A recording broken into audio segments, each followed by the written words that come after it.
11 అధ్యాయం,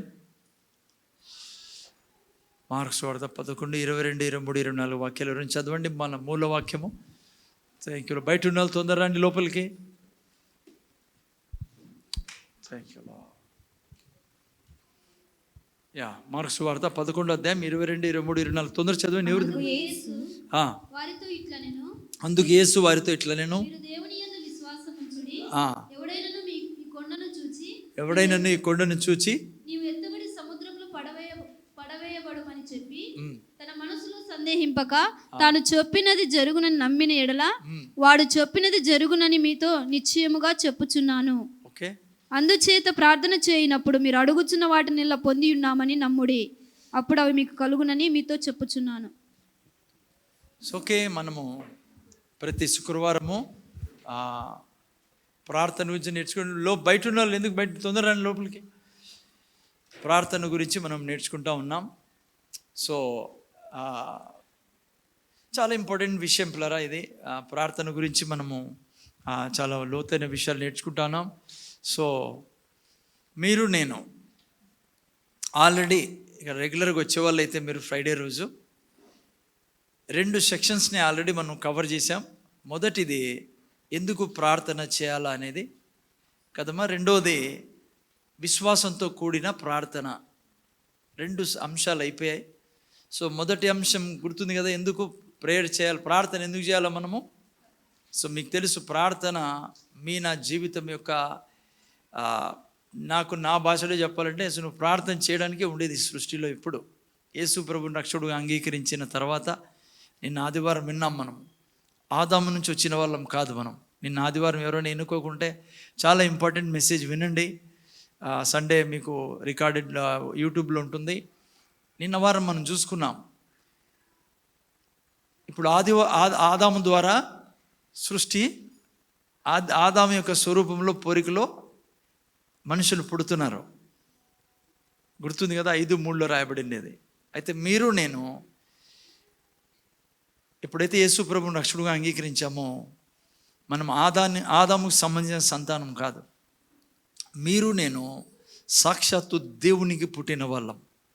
అందుకే యేసు ప్రభు ఏమై ఉన్నాడో మీరు నేను అదే ఉన్నాము. నేను యేసు ప్రభు కూడా దేవుని యొక్క కుమారుడు. మీరు నేను దేవుని యొక్క కుమారులము కుమార్తెలు. నేను ఆదివారంలో వినకుంటే చాలా ఇంపార్టెంట్ మెసేజ్ వినండి. ఎందుకంటే మీరు కనెక్ట్ కాలా ఈ సంఘంతో, లేకుంటే ఈ సంఘాన్ని దేవుడు తీసుకెళ్తున్న ఆ యొక్క రెవల్యూషన్తో, ఆ యొక్క వాక్యంతో. అంటే ఎప్పుడు మిస్ అయినా ఒకవేళ ఏదైనా కారణాన తర్వాత మీరు ఇంట్లో ఖచ్చితంగా ఆ వాక్యాన్ని వినండి. లేకుంటే మీరు నెక్స్ట్ సండే ఏం చెప్పాలో మీకు చెప్పేది ఇక్కడ మీకు అర్థం కాకపోవచ్చు. ఓకే. సో అందుకనే ప్రార్థన చాలా ప్రాముఖ్యమైనది పిల్లరా. మనం ఉండేదే ప్రార్థన కోసం. మన నోటి నుంచి అనుక్షణము ఎప్పుడు ప్రార్థన వెళ్తూ ఉండాలా. అర్థమైంది. అందుకే బైబిల్లో ఎడతెగక ప్రార్థన చేయడని బైబిల్ సెలవిస్తున్నాయి. అంతేకాకుండా యేసు ప్రభు చాలా స్ట్రాంగ్గా స్ట్రిక్ట్గా చెప్పడం ఏంటంటే men ought to pray, you have to pray. So ప్రార్థన అనేది ఆప్షన్ లేదు. చేస్తాంలే, చేయకుంటే ఏమవుతుందిలే, రేపు చేసుకుంటాంలే, నువ్వు కష్టాల్లో సమస్యల్లో పడతావని బైబిల్ క్లియర్గా చెప్తుంది. బైబిల్ అంటుంది ప్రార్థన చేయని వాడు శోధనలో పడతాడని. సో అందుకనే క్లియర్గా మీకు నాకు ఇది అర్థం కాలేదు. నేను చాలా వారాలు చెప్పాను దీని గురించి, ఎందుకు ప్రార్థన చేయాలని. సో ఈ భూమి మీద ఏది జరగాలన్నా నువ్వు ప్రార్థన చేయకుంటే దేవుడు నీ జీవితంలో ఏం చేయడు. ప్రార్థన పర్మిషన్ ఇస్తుంది దేవునికి. నా జీవితంలో దేవుడు చేయాల్సిన కార్యాలకు ప్రార్థన పర్మిషన్ ఇస్తుంది. నువ్వు ప్రార్థన చేయని వ్యక్తివైతే దేవుడు నీ జీవితంలో ఏం చేయలేడు. ఎందుకంటే దేవుడు నిన్ను అలా సృష్టించాడు. దేవుడు ఈ భూమి మీద నిన్ను పెట్టి దేవుడు అన్నాడు, నువ్వు ఈ భూమిని పరిపాలించమని. నీ జీవితంలో ఏదన్నా కావాలంటే నా ద్వారా నువ్వు చెప్తేనే చేస్తా. సో నువ్వు పరిపాలించాలంటే దేవుని సహాయం లేకుండా పరిపాలించవు. సో అందుకని నేను ప్రార్థన అనేది ఆప్షన్గా పెట్టుకోకూడదు. ఆ ప్రార్థన అనేది మనం ఊపిరిగా పెట్టుకోవాలి మీరు నేను. ఓకే. ఎందుకంటే అడగంది దేవుడు నాకు ఏది ఇవ్వడు. అందుకే అడుగుడి ఇవ్వండి అన్నాడు. ఓకేనా. సో అందుకే యేసు ప్రభు కూడా ఈ లోకంలో ఉన్నప్పుడు, దేవుడే ఈ లోకంలోకి వచ్చినప్పుడు, దేవుడే మనిషిగా ఈ భూమి మీద తిరుగుతున్నప్పుడు యేసు ప్రభు కూడా చాలా ప్రార్థన చేయాల్సి వచ్చింది. ఎందుకంటే యేసు ప్రభు కూడా పర్మిషన్ ఇవ్వకుంటే దేవుడు తన ద్వారా కూడా ఏం చేసేవాడు కాదు. అందుకే యేసు ప్రభు చాలా స్ట్రాంగ్ వర్డ్ వాడాడు. తప్పకుండా మీరు ప్రార్థన చేయాలా, విసుక్కోక ప్రార్థన చేయాలా. శిష్యులతో చెప్పాడు, మీరు ప్రార్థన చేసుకోకుంటే శోధనలో పడతారని. సో ప్రార్థన జీవితం లేని వ్యక్తి ఎప్పుడు శోధనలో ఉంటాడు పిల్లరా, ఎప్పుడు కోపంలో ఉంటాడు, చెడ్డ ఆలోచనలో ఉంటాడు. కష్టం ఆ వ్యక్తికి భూమి మీద విజయంలో జీవించాలి అంటే. ఈవెన్ నువ్వు యేసు ప్రభువుని రక్షకుడుగా అంగీకరించినా కూడా ఓకేనా. సో ఓకే, సో అది ఆల్రెడీ చెప్పేసాం. రెండవది విశ్వాసంతో కూడిన ప్రార్థన కూడా నేర్చుకున్నాం. మూడవది మనం ఇప్పుడు నేర్చుకుంటా అనేది ఇది చాలా ఇంపార్టెంట్ పిల్లరా. ఎందుకంటే చాలామంది రాత్రి పగులు ప్రార్థన చేసేవాళ్ళు ఉన్నారు. నువ్వు ఏం ప్రార్థన చేయాలా అది తెలియకుంటే నువ్వు ప్రార్థన ఎంత చేసినా మళ్ళీ వేస్ట్ అవుతుంది. సో అందుకే దయతో ఈరోజు చెప్పేది చాలా స్ట్రాంగ్గా వినండి. ముఖ్యమైనది కొన్ని విషయాలు నేను చెప్పాలి. ఈరోజు ప్రార్థన చేసేటప్పుడు ఏం చెప్పాలా, చెప్పిన తర్వాత మళ్ళీ ఏం చెప్పాలా, చెప్పిన తర్వాత మళ్ళీ ఏం చెప్పాలా, నువ్వు పొందుకునేంతవరకు ఏం చెప్పాలా. సో ఇవన్నీ ఉంటాయి, లాస్ట్ వరకు ఉండండి. ఓకే ఎనియో. సో మూడవది మనం నేర్చుకుంటా అంటే ఇప్పుడు సెక్షన్ ఏంటంటే ప్రార్థనలో వాడవలసిన మాటలు. ప్రార్థనలో నువ్వు కూర్చొని దేవుని సన్నిధిలో ప్రార్థిస్తున్నప్పుడు నువ్వు ఎటువంటి మాటలు వాడాలా అది చాలా ప్రాముఖ్యమైనది పిల్లరా. నువ్వు ప్రార్థనలో దేవునితో మాట్లాడేటప్పుడు, దేవుని ప్రార్థించేటప్పుడు దేవుని వాక్యం తప్ప వేరేది మాట్లాడడానికి వీలు లేదు. నువ్వు వాక్యం తప్ప ఏది నీ పెదవుల మీద ఉండకూడదు. నువ్వు మాట్లాడుతున్నా, ఈవెన్ నువ్వు ప్రార్థనే కాదు, నువ్వు ఎవరితో మాట్లాడుతున్నా నువ్వు వాక్యం యొక్క చుట్టుపక్కలే తిరుగుతూ ఉండాలి. నీ నోట్ల నుంచి వచ్చే ప్రతి మాట వాక్యానికి సంబంధించింది ఉండాలి. బైబులే నువ్వు మాట్లాడుతూ ఉండాలి. ఎగ్జాక్ట్గా నువ్వు వాక్యం చెప్పకుండా అదే లోపల విశ్వాసం అదే ఉండాలి నీకు. ఆ కంటెంటే నీ నోట్లో ఉండాలి. ఓకే. ఈ జస్ట్ ఫర్ ఎగ్జాంపుల్ లైక్ మనం ఎవరితోనో మాట్లాడకపోయినాం అనుకోండి, ఉదాహరణకి లైక్ కలెక్టర్తో మాట్లాడుతున్నాం అనుకోండి, ఎస్ ఆఫీసర్, మన కలెక్టర్ గారితో మాట్లాడుతున్నాం, లేకపోతే సూపరింటెండెంట్ ఆఫ్ పోలీస్తో మాట్లాడుతున్నాం, సీఎంతో మాట్లాడుతున్నాం. మీరే చెప్పండి, మనం జాగ్రత్తగా మాట్లాడతామా లేదా కదమ్మా? ఒక మనిషి దగ్గరే మనం జాగ్రత్తగా మాట్లాడితే దేవుని దగ్గర ఎట్లా ఉండాలి మనము? ఈవెన్ ఆయన మన తండ్రి, కలెక్టర్ గారు వాళ్ళతో మనం పోల్చలేమనుకోండి దేవుడిని. దేవుడు మన తండ్రి పిల్లరా. మనమంటే చాలా ప్రీతి ఆయనగా, మనమంటే చాలా ఇష్టం. ఓకేనా? వాళ్ళలా కాదు. ఆఫీసర్ల దగ్గర కొన్నిసార్లు ఏదైనా విపరీతంగా మాట్లాడితే వేరే రిజల్ట్ ఉంటాయి. కానీ మళ్ళీ ఎట్లా మాట్లాడతాం వాళ్ళతో? అదేవిధంగా మనల్ని సృష్టించిన దేవుడు కదా, మన దేవుడు, మనం పూజిస్తున్న దేవుడు సమస్త సృష్టికి ఓకే. సో తనతో మాట్లాడతాడు.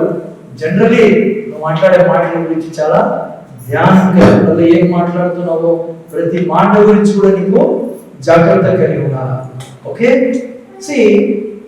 దేవుడు మనిషిని సృష్టించిన విధానం మీరు చూస్తే మనిషిలో ప్రత్యేకత ఏమంటే, మనిషి తను ఏం మాట్లాడాలో ఎన్నుకొని మాట్లాడే శక్తి ఇచ్చాడు దేవుడు మనిషికి. ఎన్నుకొని మాట్లాడచ్చు మనిషి. అసలు మాట్లాడే శక్తి కలిగిన వాడు ఒకడే సృష్టిలో, ఎవరు? మనిషి ఒకడే. ఎందుకు తెలుసండి? దేవుడు మాట్లాడేవాడు కాబట్టి. ఓకే. సో అందుకనే దేవుడు కోరుకుంటాడు మనిషిని, దేవుడులా మనిషి మాట్లాడాలని.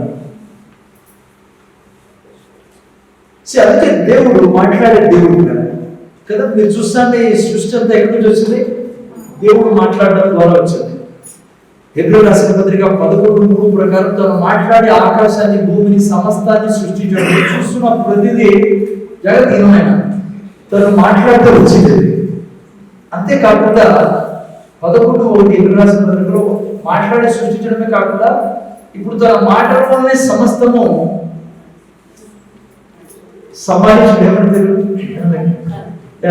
సస్టైనింగ్, లైక్ మొత్తం అంతా ఇప్పుడు తన మాటే సమస్తాన్ని నడుపుతుంది సృష్టిని. తన మాటలు ఎప్పటికీ ఉన్నాయి సృష్టిలో. ఓకే. జాగ్రత్తగా ఆ దేవుడు తన స్వరూపంలో పొరుగులో మిమ్మల్ని సృష్టించాడు. ఎందుకు తెలుసా? ముందు చూడండి. ఎందుకు తెలుసా?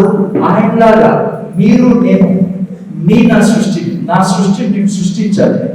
నాకు కావలసిన సృష్టి, నాకు కావలసిన జీవితాన్ని, నాకు కావలసిన ఆరోగ్యాన్ని, నాకు కావలసిన ఆనందాన్ని, నాకు కావలసిన విజయాన్ని, నాకు కావలసిన సమస్తాన్ని దేవుళ్ళ నేను కూడా సృష్టించడానికి దేవుడు నన్ను తన స్వరూపంలో పోలికలో సృష్టించాడు. అందుకే నువ్వు నేను ఏం మాట్లాడుతున్నాం అనేది చాలా ప్రాముఖ్యమైనది.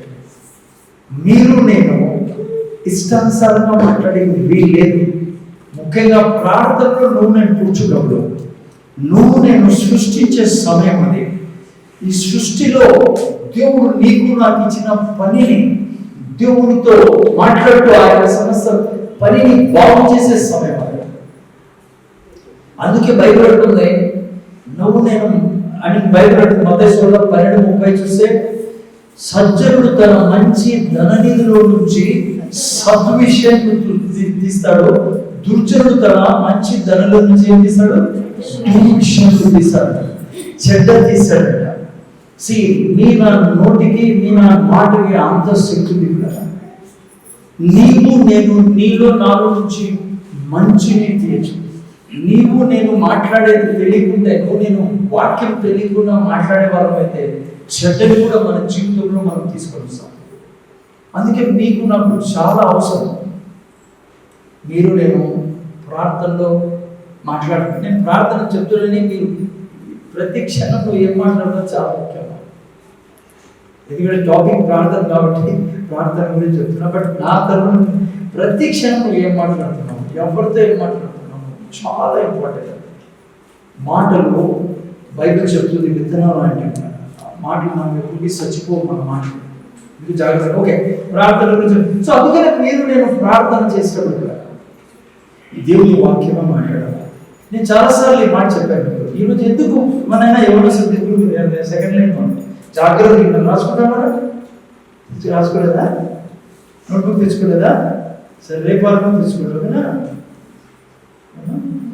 నువ్వు రాసుకుంటావు. మీ ఇద్దరు రాసుకో, రేపు వారం తెచ్చుకుంటావు నోట్బుక్. ఓకేనా? జాగ్రత్త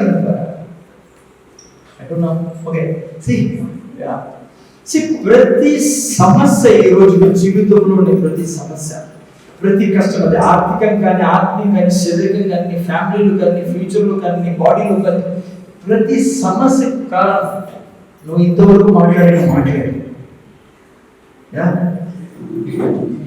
నువ్వు ఎంత నమ్ముతావో నమ్మవో నాకు తెలియదు, కానీ ఇది నిజం. అందుకే నేను ఎవరు చూసుకున్నావు. యాకోబు అంటాడు, గుర్రంలో కళ్ళె వేయకుంటే గుర్రాన్ని నడిపేవాడు. కళ్ళె వేయకుంటే గుర్రం యాడికి తీసుకుంటుంది వాడిని, నడిపేవాడిని. గుర్రంకి ఇష్టం వచ్చి చోడి తీసుకెళ్తుంది. కానీ యాకోబు అంటాడు, కళ్ళెం వేస్తే గుర్రానికి నువ్వు ఎక్కడికి వెళ్ళాలో ఆ గుర్రం మీద కూర్చొని అక్కడికి నేను తీసుకెళ్తుంది. నువ్వు లెక్కేసుకుని ఎంత శక్తి ఉందో.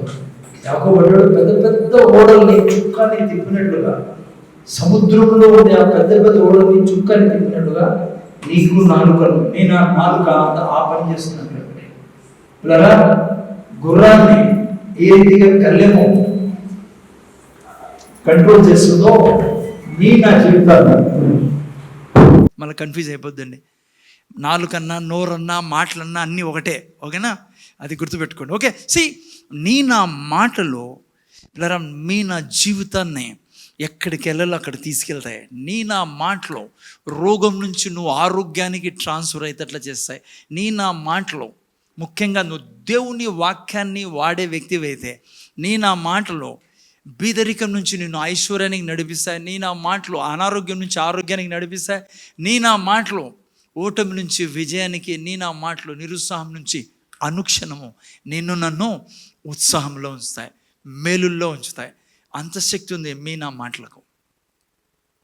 అర్థమవుతుంది. అందుకే యాకోబు అంటాడు, గుర్రములాగా మీ నా జీవితాన్ని మీరు నేను కంట్రోల్ చేయాలి. చాలామంది క్రైస్తవుల్లో ఉండే సమస్య ఏమంటే ప్రార్థన గురించి చాలా ఆతురత, ఆశ కలిగి ఉంటారు. చాలా మంచిది పిల్లరా. 24 గంటలు లెక్క ఏమంటారు దాన్ని, 21 రోజు ఉపవాస ప్రార్థన, ఆల్ నైట్ ప్రేయర్, అన్నీ ది బెస్ట్, చాలా మంచిది, అవసరం మనకు. ఈ బైబిల్ ఉంటుంది ఎడతెగక ప్రార్థన చేయాలి. కానీ పెద్ద సమస్య ఏమంటే పాపం ప్రార్థనలో ఏం మాట్లాడాలో తెలియదు, ప్రార్థనలో ఏ పదాలు వాడాలో తెలియదు. అది చాలా డేంజరస్ పిల్లరా, అది తెలియకోకుండా ఉంటే గిన నువ్వు నేను ఎంత ప్రార్థన చేస్తానా, మీకు నాకు చాలా అవసరమైనది ఏదన్నా ఉందంటే ప్రార్థనలో మీరు నేను మాట్లాడుతున్న మాటలు. అందుకే యేసు ప్రభు శిష్యులకి చాలా, నిన్న వారం కూడా చూసుకున్నాం, మొన్న వారం కూడా చూసుకున్నాం దీని గురించి. మార్కు సువార్త 11వ అధ్యాయంలో ఇప్పుడు మూలవాక్యం మనం చదువుకున్నాం. వాళ్ళకి ప్రార్థన నేర్పిస్తున్నాడు. ఏమని చెప్పాడు యేసు ప్రభు? మార్కు సువార్త 11:22-23 మనం చూసినట్లయితే, అక్కడ మనం చూసుకున్నాం పిల్లరా కదా. యేసు ప్రభు వాళ్ళకి యాక్చువల్గా ప్రార్థన విషయం నేర్పిస్తున్నాడు. ఏమన్నాడు యేసు ప్రభు? 23లో మీరు చూస్తే, ఈ కొండను చూసి ఎత్తబడమని, సముద్రంలో పడవేయబడమని చెప్పి, మీరు చెప్తే అక్కడ చూస్తే అక్కడ ఆ వాక్యంలో 3 సార్లు యేసు ప్రభు చెప్పడం గురించి మాట్లాడుతున్నాడు. ఆజ్ఞాపించమని మాట్లాడుతున్నాడు. సమస్యతో నువ్వు మాట్లాడమంటున్నాడు. ఎప్పుడంట? 24వ వాక్యంలో మీరు చూసినట్లయితే ప్రార్థన చేయనప్పుడు అంటాడు. సో మీరు నేను ప్రార్థన చేయనప్పుడు మీరు నేను దేవుని వాక్యాన్ని విడుదల చేయాలా. వాక్యం ద్వారా నా సమస్యతో మాట్లాడాలా. వాక్యం ద్వారానే మీకు నాకు కావాల్సింది మన జీవితంలో తెచ్చుకునే దాన్ని కూడా వాక్యమే ఉపయోగించాలా. యేసు ప్రభు సాక్షాత్తు దేవుడు పిల్లరా. యేసు ప్రభు మనిషిగా నిలబడి భూమి మీద చెప్తున్న మాటలు, ఇది చాలా ఇంపార్టెంట్ మాటలు ప్రార్థనకు సంబంధించి. ఓకే, యేసుప్రభు ఏం చెప్తున్నాడు శిష్యులతో? యేసుప్రభు అంటున్నాడు, నేను ఏ రీతిగా చెట్టుని శపించానో, ఏ దాని ద్వారా? మాటల ద్వారా. యేసుప్రభు మాటల ద్వారా చెట్టుని శపించాడు. యేసుప్రభు మాటల ద్వారా తుఫాన్ని ఆపాడు పిల్లరా. యేసుప్రభు తను మాట్లాడడం ద్వారానే గాలిని ఆపాడు. యేసుప్రభు తను మాట్లాడడం ద్వారానే దయ్యాల్ని పారద్రోలాడు. యేసుప్రభు మాట్లాడడం ద్వారానే రోగాల్ని తీసేశాడు శరీరంలో నుంచి. సో యెహోవా దేవుడు ఈ భూమి మీద నిలబడి మనిషితో మాట్లాడుతూ అంటున్నాడు, ఇదిగో మనిషి జీవించాల్సిన విధానం ఇదే. ఏది? నువ్వు నోరు తెరిచి వాక్యాన్ని విడుదల చేయాలా, వాక్యాన్ని నువ్వు మాట్లాడాలా. నేను లాస్ట్ టైం కూడా చెప్పాను మీకు, యేసు ప్రభు ఈ లోకంలో 2 ముఖ్యమైన కార్యాలు చేద్దానికి వచ్చాడు. ఒకటి, ఆయన మనల్ని పాపం నుంచి విడుదల చేసి మనల్ని దేవుని విడుదలగా చేశాడు, నూతన సృష్టిగా చేశాడు. రెండవది, ఈ భూమి మీద మనిషి ఏ విధంగా జీవించాలో తను జీవించి చూపించాడు పిల్లరా. సో అందుకే మీరు నేను నా నోటిని ఎప్పుడు కూడా దేవుని వాక్యంతో నింపుకున్న వాళ్ళమే ఉండాలా. ముఖ్యంగా ప్రార్థనలో ఉన్నప్పుడు మీరు నేను ఎల్లప్పుడూ కూడా వాక్యం మాట్లాడే వాళ్ళమే ఉండాలి. దేవుడు అందుకే మనల్ని సృష్టించినది దేవుని స్వరూపంలో, పోలికలో. ఎందుకు తెలుసా? యేసయ్యలాగా ఎప్పుడు వాక్యం మాట్లాడే వాళ్ళగా ఉండాలా. యేసుప్రభు ఎప్పుడు వాక్యం మాట్లాడేవాడు పిల్లరా. మీరు నేను వాక్యం మాట్లాడే వాళ్ళే ఉండాలా. అదే ఇక్కడ 11:23-24లో వాళ్ళకి చెప్పడం జరిగింది. మీకు ఉన్న సమస్యతో మీరు ఎప్పుడు మాట్లాడాలా. ఏ సమయంలో మాట్లాడాలన్నాడు? ముఖ్యంగా ప్రార్థన చేయనప్పుడు మీరు నేను దేవుని వాక్యం తప్ప ఇంకా వేరేది మాట్లాడకూడదు. దేవుని ఎదుట స్తుతించేది కూడా దేవుని వాక్యంతోనే స్తుతించాలా. అన్నీ ఏది చేసినా దేవుని ఎదుట మనము, ఈవెన్ దేవుని ఎదుటే కాదు, మనం అనుక్షణము వాక్యంలోనే ఉండాలా. వాక్యంలో నుంచే మాట్లాడుతూ ఉండాలి మనం దేవుని ఎదుట. ఓకే, సో ఈ భాగం ద్వారా యేసుప్రభు వాళ్ళకి విశ్వాసంలో ప్రార్థన చేయడం నేర్పించాడు. నిన్న వారం మనం చూసుకున్నాం. ఇంతే కాకుండా నేను పాత నిబంధనలో కూడా ఇదే దేవుడు యేసుప్రభు యెహోవాగా అబ్రహాముకు కూడా ప్రార్థన చేయడం నేర్పించాడు. యాక్చువల్ అబ్రహాం గురించి నెక్స్ట్ ఫ్రైడే నేను కంప్లీట్గా అబ్రహాం ఎలా బ్రతికేవాడు ఈ భూమి మీద ఆ టాపిక్ తీసుకొస్తా. కానీ జస్ట్ మీకు ఇన్ఫర్మేషన్ కోసం నిన్న వారం చూసుకున్నాం. అబ్రహాముకు దేవుడు నేర్పించాడు ఎట్లా మాట్లాడాలా, ఏం మాట్లాడాలా అని మనం చూసుకున్నాం నిన్న వారం. అబ్రహాం ఎప్పుడు నెగిటివ్గా మాట్లాడేవాడు పిల్లరా. దేవుని పిలుపు వినొచ్చాడు, దేవునితో నడుస్తున్నాడు, దేవుని యొక్క ఆశీర్వాదాలు జీవిస్తున్నాడు. కానీ తన జీవితంలో తను కూడా మాట్లాడేది నేర్చుకోలేకపోయాడు దేవునితో నడిచేటప్పుడు. అందుకే దేవుడు అబ్రహాంతో అన్నాడు, అబ్రహామా ఈ విధంగా నువ్వు మాట్లాడితే, ఇప్పుడు నువ్వు మాట్లాడతానులే విధంగా మాట్లాడితే నీ జీవితంలో నేను ఇవ్వాల్సింది ఇయ్యలేను, నువ్వు తెచ్చుకోవాల్సింది తెచ్చుకోలేవు అని ఏం చేశాడు దేవుడు అబ్రహాంతో? అబ్రహాము సారాకి ఇద్దరికి పేరు మార్చాడు పిల్లరా. నిన్న వారం చూసుకున్నాం మనము. ఇంగ్లీష్లో యాక్చువల్గా అబ్రహాం సారాయ్ కదా, వాళ్ళిద్దరికి ఏం చేశాడు దేవుడు? తన యొక్క పేరులో నుంచి హెచ్ని తీసి పెట్టాడు. ఓకే, యావేలో నుంచి హెచ్ తీసి అబ్రహాం పేరులోకి సారా పేరులోకి పెట్టాడు కదా, అందుకే అబ్రహాంగా మారాడు, సారాగా మారింది, RAH. సో మీరు చూసినట్లయితే దేవుడు ఏం చెప్తున్నారు వాళ్ళతో అంటే, ఇదిగో ఇక నుంచి నేను మీతో మీ భాగస్థుని, నేను మీతో కలిసి ఉన్నా, మీరు నాతో కలిసి ఉన్నారు. సో మీరు నేను కలిసి ఈ లోకంలో ఉన్నాం. సో మీ జీవితంలో నేను ఏదైనా చేయాలి అంటే ఇక నుంచి మీరు నాకు సహకరించాలా అని అబ్రహాంతో దేవుడు అన్నాడు. నువ్వు ఇక నుంచి అబ్రామ్ అని పిలవకు, సారాతో అన్నాడు, సారాయితో.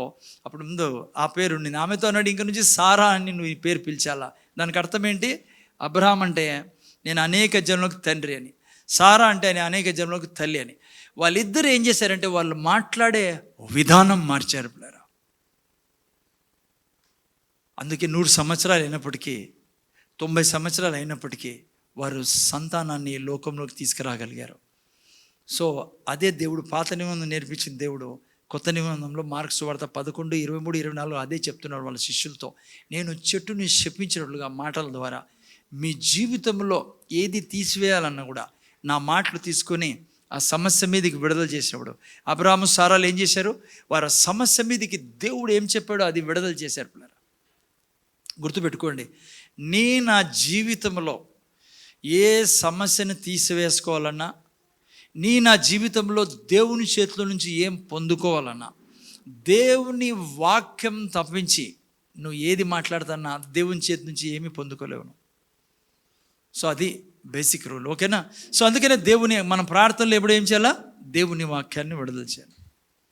ఈరోజు నా టాపిక్ ఏంటంటే జస్ట్ ఇంట్రడక్షన్. ఇవి జాగ్రత్త వినండి నాయన. 4 విషయాల్లో నేను మీకు ఈరోజు చెప్పబోతున్నా. 4 ముఖ్యమైన విషయాలు. ఏంటి ఆ 4 విషయాలు అంటే, ప్రార్థన చేసేటప్పుడు దేవుని వాక్యాన్ని నువ్వు చెప్పితే ఏం జరుగుతుంది? నువ్వు ప్రార్థనలో దేవుని వాక్యాన్ని చెప్పినప్పుడు ఏం జరుగుతుంది అది ఈరోజు నేను చెప్పబోతున్నా. దీనికి నేను 4 పాయింట్స్ మీకు చెప్పబోతాను. ఏం జరుగుతుంది 4 ఎగ్జాంపుల్స్ ఇచ్చి, ఓకేనా? ఓకే, మీరు చెప్పేటప్పుడు మీకు అర్థమవుతుంది. ఓకే, సో 4 పాయింట్స్ చెప్పాలి. Okay, so first of all ప్రార్థనలో నేను దేవుని వాక్యాన్ని చెప్పినప్పుడు ఏం చెప్పాలో నేను ఎగ్జాంపుల్ ఇస్తాను మీకు తర్వాత, ఓకేనా? ఎట్లా చెప్పాలా, ఆ తర్వాత ఏం చెప్పాలా, ఎట్లా నేను అనారోగ్యం గురించి ఎగ్జాంపుల్ వేయాలనుకున్నా, మీకు మళ్ళీ చెప్తాను నేను. అంతకుముందు వినండి, దేవుని వాక్యాన్ని నువ్వు ప్రార్థనలో చెప్పినప్పుడు ఏ టాపిక్ సంబంధించినైనా సరే, అది ఆరోగ్యమా, చింతన, దిగుల, ఏ దాని గురించైనా నువ్వు వాక్యము చెప్పినప్పుడు నువ్వు ఏం చేస్తున్నావు అంటే, నీ మాటల్లో వాక్యం చెప్పినప్పుడు నువ్వు నీ ప్రార్థనలో విశ్వాసాన్ని కలుపుతా ఉన్నావు. సో అందుకని నేను ప్రార్థనలో ఉన్నప్పుడు ఇష్టానుసారంగా ఏదంటే అది మాట్లాడేకి వీల్లేదు. నేను ప్రార్థనలో ఉన్నప్పుడు వాగ్దానాలు మాత్రమే మాట్లాడాల. నేను దేవుడు చేసిన వాగ్దానాలు, నిబంధన ద్వారా దేవుడు మీకు నాకు ఇచ్చిన వాగ్దానాలు మాత్రమే ప్రార్థనలో మాట్లాడాలి. ఏం జరుగుతుంది సార్ నేను వాక్యం మాట్లాడినప్పుడు ప్రార్థనలో? ఎగ్జాంపుల్ ఇస్తాను తర్వాత మీకు. నువ్వు విశ్వాసాన్ని కలుపుతున్నావు, అది దేవునికి సంతోషం ఇస్తుందని బైబిల్ చెప్తుంది. దేవుడు సంతోషపడతాడు నీ ప్రార్థనలో నువ్వు వాక్యం చెప్పినప్పుడు. ఓకే, చూడండి, ఉదాహరణకి ప్రార్థనలో వాక్యం చెప్పడము చెప్పకపోవడం గురించి ఒక బైబిల్ నుంచి ఒక పోర్షన్ మీకు చూపిస్తాను. ఏప్రిల్ రాసిన పత్రిక 4వ అధ్యాయము 1 నుంచి 2 వాక్యాలు. ఎవరు చదువు? మొదటి వాక్యం చదవండి, మొదటి 2 వాక్యాలు చదవండి. ఏప్రిల్ రాసిన పత్రిక 4వ అధ్యాయం. ఆయన యొక్క విశ్రాంతిలో ప్రవేశించుదామను వాగ్దానం ఇంకా నిలిచి ఉండగా మీలో ఎవడైనను ఒకవేళ వాగ్దానం పొందకుండా తప్పిపోవునేమో అని భయము కలిగి ఉందుము. వారికి ప్రకటింపబడినట్లు మనకు సువార్త ప్రకటింపబడెను గాని వారు వినని వారితో విశ్వాసము గలవారై కలిసి ఉండలేదు గనుక విన్న వాక్యం వారికి నిష్ప్రయోజనమైనదాయెను. ఓకే, 2వ వాక్యం చదువు కదా నైనా? సరే, 1వ వాక్యం ఇంకోసారి చదువుమా, పెట్టినైనా స్క్రీన్లో. ఆయన యొక్క విశ్రాంతిలో ప్రవేశించుదమను వాగ్దానము ఇంకా నిలిచి ఉండగా. ఇది ఇజ్రాయెల్ ప్రజల గురించి చెప్తాను ఇది పిల్లరా. ఇక్కడ ఇజ్రాయెల్ ప్రజలకి గురించి మాట్లాడుతున్నాడు, మనకు సంజయిస్తున్నాడు. వాళ్ళకి విశ్రాంతిలో ప్రవేశించదన్న వాగ్దానం ఇంకనూ నిలిచి ఉండగా. సో ఏంటి విశ్రాంతి అంటే, దేవుడు ఇజ్రాయెల్ జనాంగానికి చెప్పాడు. నేను కొద్దిగా బ్రీఫ్గా చెప్తాను, చాలా వేరే ఉందిగా చెప్పేదానికోసం, మీకు తెలుసు కాబట్టి ఇది ఇజ్రాయెల్ జనాంగం. దేవుడు వీళ్ళతో అన్నాడు, ఇదిగో మీరు 40 ఏళ్ళు ఇట్లా అడవిలో అరణ్యంలో తిరగాల్సిన అవసరంలా. ఇది కాదు నా ప్రణాళిక మీకోసం నా ప్రణాళిక విశ్రాంతి అంటే పాలు తెనులు ప్రవహించే దేశం. అంటే ఇలా అరణ్యంలో తిరగద్దండయా, మీకోసం ఇది కాదు నా హృదయంలో ఉండేది. మీకోసం ఏమంటే మీరు వెళ్ళి మీ సొంత ఇంట్లో ఉండాలా, మీరు ఆస్తి కలిగి ఉండాలా, మీరు పొలాలు కలిగి ఉండాలా, మీకు బావులు కలిగి ఉండాలా. ఆ కాలంలో లేండి, ఇప్పుడు బావులు లేవు. సో ఇవన్నీ ఆ టైంలో ఇవన్నీ మీరు కలిగి ఉండాలి, పశువులు మీరు కలిగి ఉండాలా. మీరు మిమ్మల్ని చూసి దేవుడు దీవించిన జనమని అందరూ భూమి మీద మీ గురించి చెప్పుకోవాలి. అది నా ప్రణాళిక.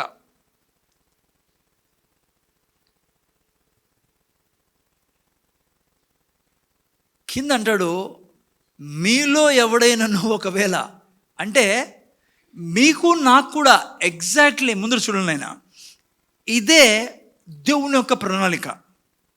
సేమ్ అదే వాళ్ళకి ఏదైతే కలిగి ఉన్నాడో దేవుడు విశ్రాంతిలో నా బిడ్డలు నా ప్రజలు ఉండాలని, ఈరోజు కూడా నూతన నిబంధన ఉన్న మీ కొరకు నా కొరకు కూడా సేమ్ ప్రణాళిక. ఏం ప్రణాళిక?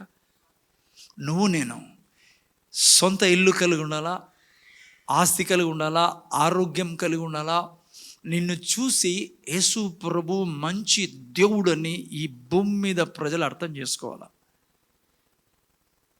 చాలామంది డబ్బు గిబ్బంటే వీళ్ళు ఎప్పుడు ప్రీచర్ పాస్టర్లు కొంత నో అది కాదు.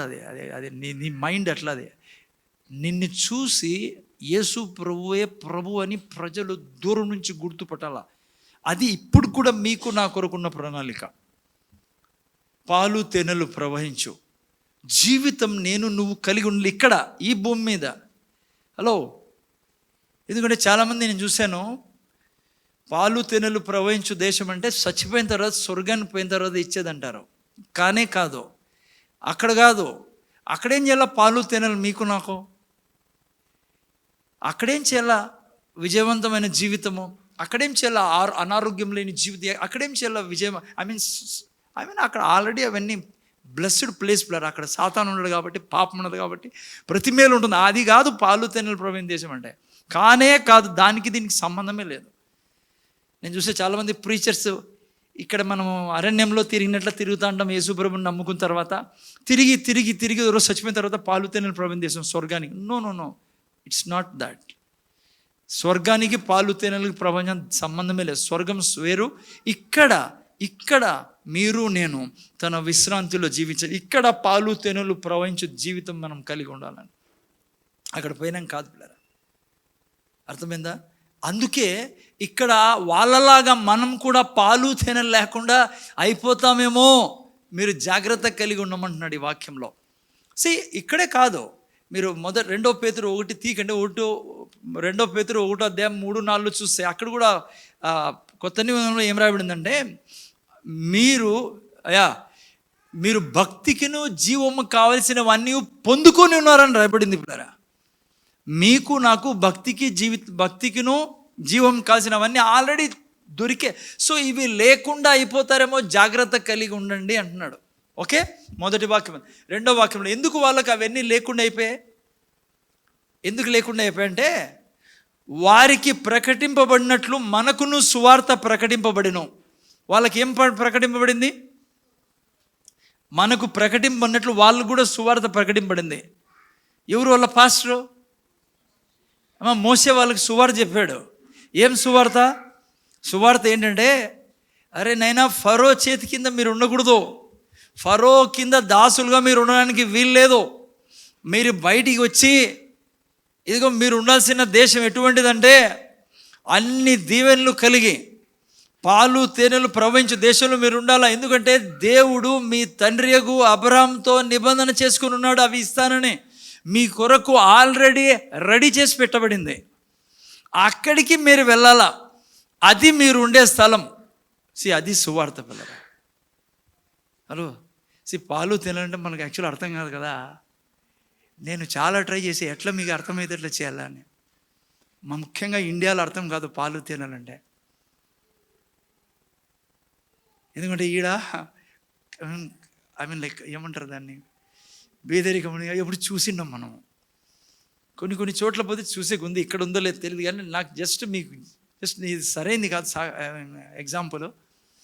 నేను ఈ మెసేజ్ రాసుకుంది ఎట్లా, ఒక్కసారి నేను ఈజిప్ట్కి వెళ్ళినప్పుడు చూసాను ప్లరా. ఒకసారి ఈజిప్ట్లో ఉన్నప్పుడు నాకు అక్కడ 7th స్టార్ హోటల్లోకి తీసుకెళ్ళారు మాకు, ఓకేనా, టీంకి. అక్కడ అది కూడా ఏం దీనికి దానికి సంబంధం లేదులేండి, జస్ట్ చెప్పాలని చెప్తున్నా. కనీసం అంటే నేను లెక్క ఒక 10 సెంట్ల డైనింగ్ హాల్ ఉంది. అది డైనింగ్ హాల్ అంటే ఏమంటారు దీన్ని, తినే చోట డైనింగ్ హాలే తెలుసు కదా మీకు. డైనింగ్ హాల్లో కనీసం 10-15 సెంట్లే ఉంది పిల్లరా. అది నేను ఆ స్థలం కూడా జ్ఞాపకం చేసి ఎంత పెద్దగా ఉందని ఆశ్చర్యం. నాకు ఎప్పటికీ దేవుని కృతజ్ఞతలు చెల్లించుకుంటా. అట్లా సార్ నేను ఎప్పుడు పోలే అంతకుముందు, ఆ తర్వాత కూడా పోలేదనుకోండి. ఎటువంటి హోటల్ అండి పిల్లరా. మేము అక్కడ బ్రేక్ఫాస్ట్కి వెళ్ళాము పొద్దున్నే, వేరే చోట్లకి వెళ్ళాలి, పిరమిడ్స్కి వెళ్ళాలి, ఈజిప్ట్లో చూసేదానికి వెళ్ళే ముందు అక్కడికి. అది పిల్లరా పాలు తినాలి. కొద్దిగా చిన్న ఎగ్జాంపుల్ మీకు. ఆడ లైక్ నువ్వు ఏ సాఫ్ట్ డ్రింక్ అన్నా తాగొచ్చు, నువ్వు ఎన్ని లీటర్లన్నా తాగొచ్చు, ఎవరు ఏం అడగరు. ఇక్కడ మనకు ఒక గ్లాస్ ఇచ్చిన తర్వాత ఇంకో గ్లాస్ అడిగితే ముఖం చూస్తారు కదా. అన్ని సాఫ్ట్ డ్రింక్స్ ఉన్నాయి ఆడ. పెద్ద హోటల్, 7 స్టార్ హోటల్. లైక్ ఆ దేశంలోనే కైరోలో టాప్ లైక్ హోటల్ ఏమో అది. ఆ తర్వాత లైక్ అన్ని స్వీట్స్ ఉన్నాయి, ఎన్నెన్నో తినొచ్చు. పాలు, కాఫీ ఎన్ని ఒక అట్లా ఉంటుంది. అంతే, ఎవరు ఉండరు మళ్ళా ఇక్కడ ఇచ్చేకి, దూరం ఉంటారు చాలా. లైక్ ఆఫీసెస్ మాత్రం ఉంటారు నీట్గా, అట్లా కూడా కాదు. మళ్ళీ ఎన్నెన్నా పాలు తాగొచ్చు, నువ్వు ఆడే కూర్చొని ఉండొచ్చు పాలు తాక్కుంటా. ఎవరు నేను పొమ్మన్నారు కూడా పొమ్మను, నువ్వు తీసుకుని పోతామన్నా ఏమనేవాళ్ళు ఉండరు ఆడ. పాలు 1 లీటర్ కావాలని కదా. మనకు ఏడుంటుందమ్మా ఈడ. ఆ తర్వాత నీకు ఇంకా నాన్ వెజిటేరియన్, ఇంకా సముద్రంలాగా పిల్లరా. నాకు చాలా సేఫ్ ఏం తినాలా దీంట్లో. మనకు స్వీట్ చాలా ఇష్టం, మీకు తెలుసు కదా. ఆడికి పోయి ఆ సెక్షన్లోకి చాలా ఉన్నాయాడ. లడ్డు లేదనుకోండి, మిగతావన్నీ ఉన్నాయి. పసుపు కలర్ లడ్డు మాత్రం లేదు. సో లైక్ ఎందుకు ఈ ఎగ్జాంపుల్ చెప్తారంటే, ఈవెన్ ఇప్పుడు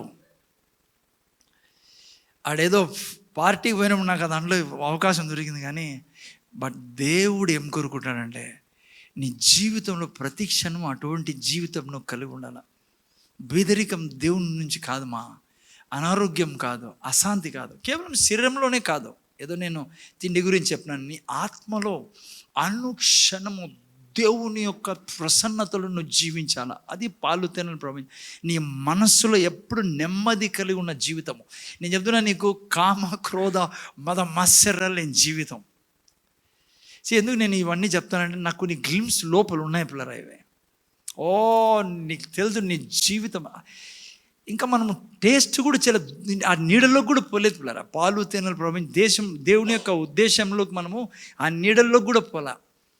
నిత్యము శాంతిలో జీవించి, ఇక్కడ చచ్చిపోయినాం కాదు, ఇక్కడ కోసం ప్రభువు మాట్లాడుతాడు. అది అందుకే యేసుప్రభు వచ్చి ఆ సువార్తనే ఆయన కూడా ప్రకటించాడు. తెలుసా యేసుప్రభు ఏం సువార్త చెప్పాడు? చదవండి ఎవరైనా, లూకా సువార్త 4:16 చూడండి. ఆ తర్వాత మీరు లూకా సువార్త 4:16 చదువు, నేను పర్లేదు, నాకు టైం. తరువాత ఆయన యేసు ప్రభు వచ్చి ఏం సువార్త చెప్పాడు తెలుసా మీకు? మీరు అనుకోవచ్చు, ఏం సార్ ఎప్పుడు పాలు తేనెలో ఏందో ఇండ్లు గిన్లు అంటారు మీరని. యేసు ప్రభు ఎగ్జాక్ట్లీ అదే సువార్త. ఏం సువార్త చెప్పాడు చూడండి. ఆయన తర్వాత తను పెరిగిన నజరేతుకు వచ్చాను, తను వాడుకు చెప్పిన విశ్రాంతి తర్వాత చూడనా చదువు. సార్ 18 ఓకే, నేను చదువుతాను చూడు. ఏమన్నాడు యేసు ప్రభు సువార్త ఏంటి?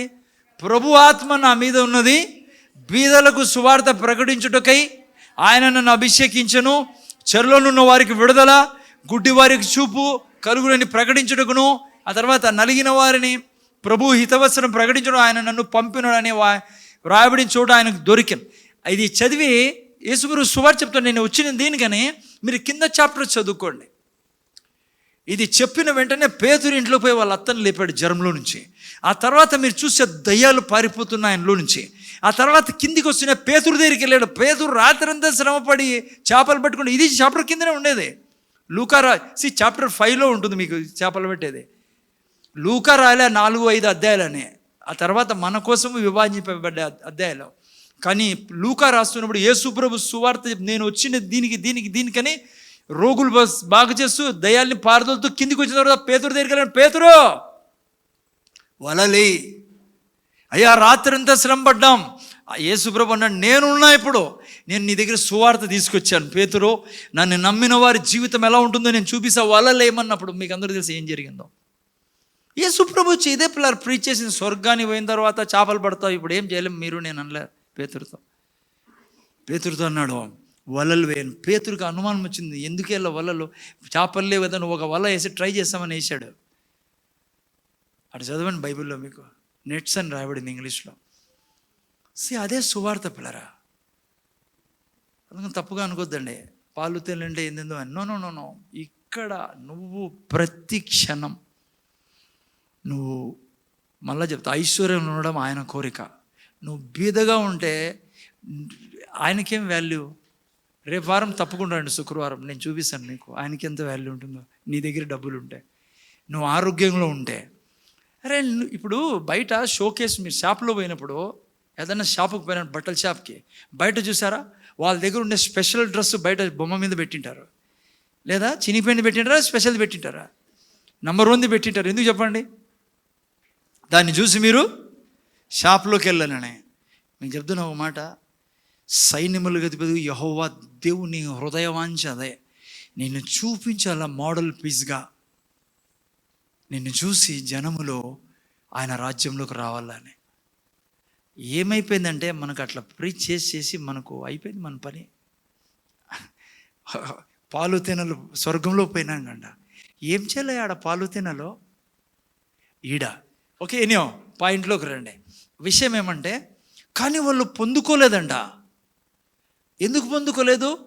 40 ఏళ్ళు తిరిగి అరణ్యంలో చచ్చిపోయినారు. కారణం ఏమో తెలుసా? ఎంతమంది చెప్పాలి చెప్పండి కారణం ఏంటో?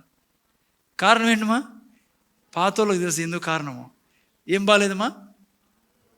నోరు బాగాలేదు. అనంతపురం భాషలో ఏం బాలే? చూడండి నోరు ఎంత చెడ్డ పని చేస్తుందో. నోరు అంటే ఈ నోరు కాదు, మాటలో. వాళ్ళు దేవుని వాక్యం మాట్లాడుకోకుండా వాళ్ళ ఇష్టానుసారంగా మాట్లాడేవాళ్ళు, వాళ్ళకి కనపడేది, వాళ్ళకి అనిపించేది మాట్లాడేవాళ్ళు. అందుకే జాగ్రత్తగా ఉండమని నేను చెప్తున్నా. మీకు ఉంది విశ్రాంతి, మీకు ఉంది ఐశ్వర్యము, ఆరోగ్యము, దీవెనతో నిండిన జీవితము. వాళ్ళలాగా మీరు మోసపోద్దండి. వాళ్ళు ఎలా మోసపోయారు, ఎందుకు పోలేదు ఆ యొక్క ఆశీర్వాదపు దేశంలో కంటే?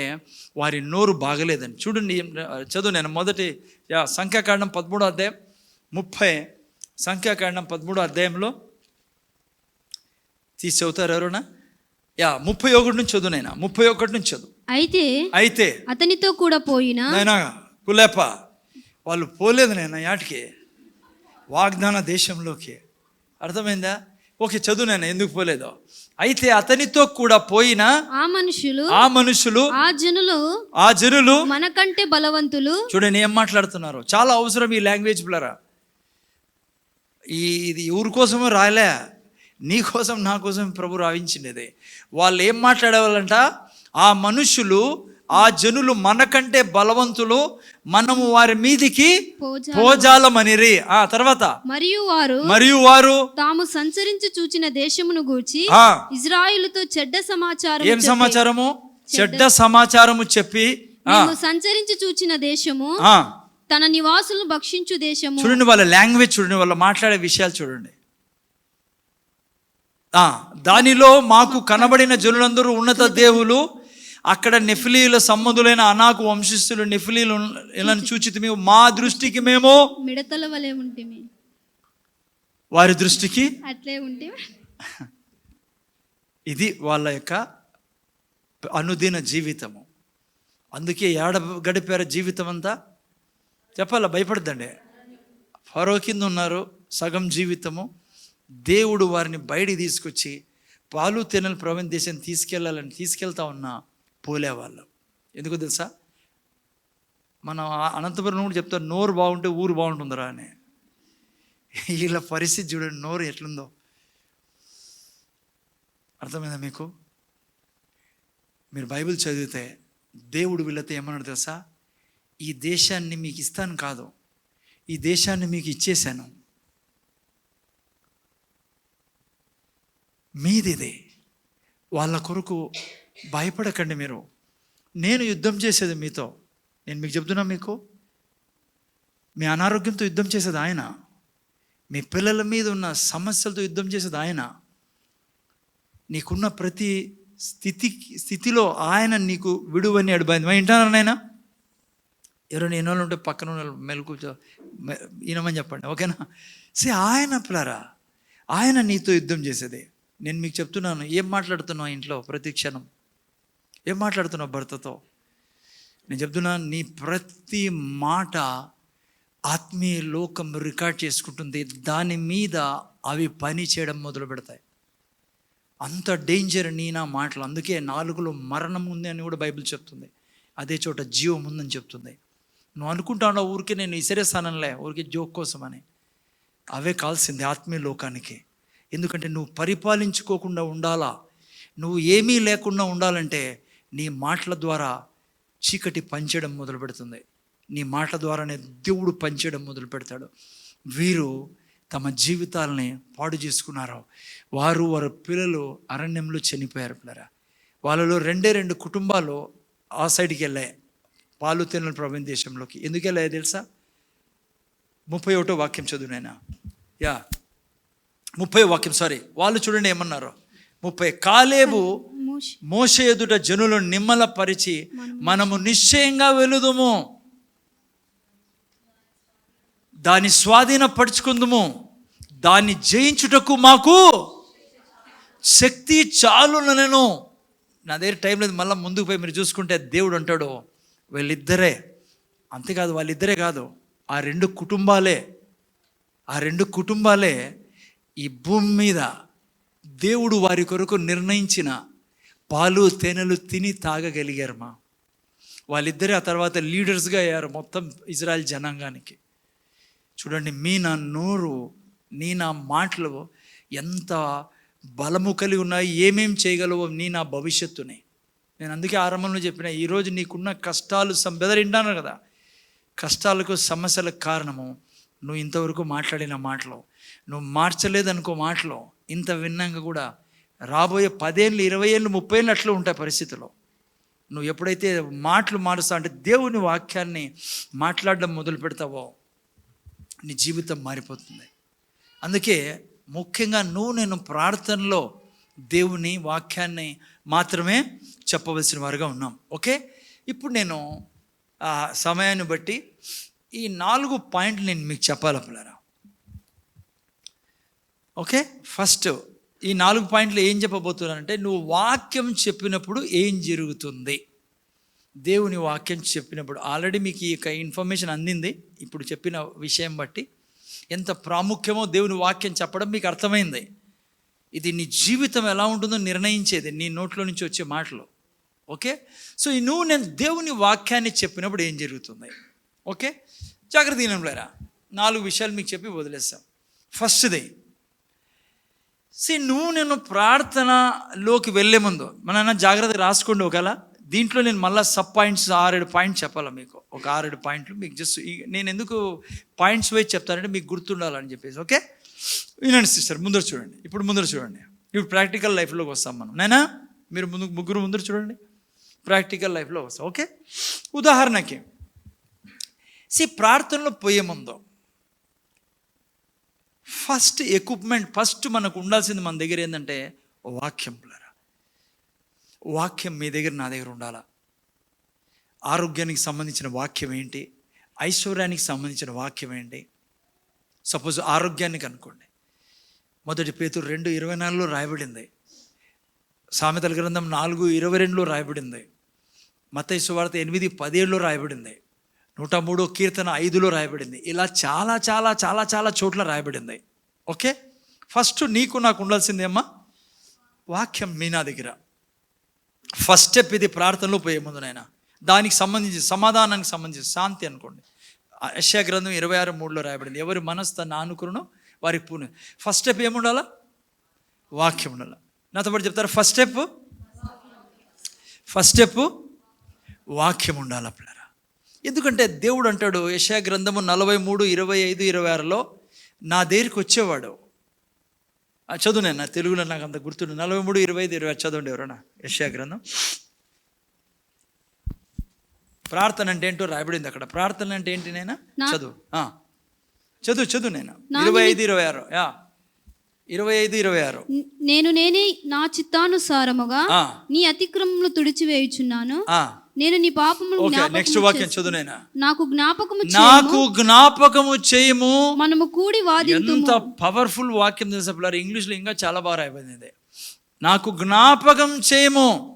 దేవుడే మర్చిపోయాడా? కానీ దేవునికి ఇష్టం నువ్వు జ్ఞాపకం చేస్తే. ఆయన ఏం చెప్పాడో అది నువ్వు జ్ఞాపకం. అదే ప్రార్థన అంటే. మనం కూడి వాదింతుము, నీవు నీతిమంతుడు అగునట్లు, నీతిమంతుడు కూడా తీర్చబడినట్లు నీ వ్యాజ్యము. ఇది ప్రేయర్ అంటే. అందుకే వాక్యంతో పోవాలి నువ్వు అతని దగ్గరికి, దేవుని దగ్గరికి. సారీ, ఓకేనా? ముందు చూడండి. ఇప్పుడు ఫస్ట్ స్టెప్ ఏంటి? నువ్వు వాక్యం కలిగి ఉండాలా.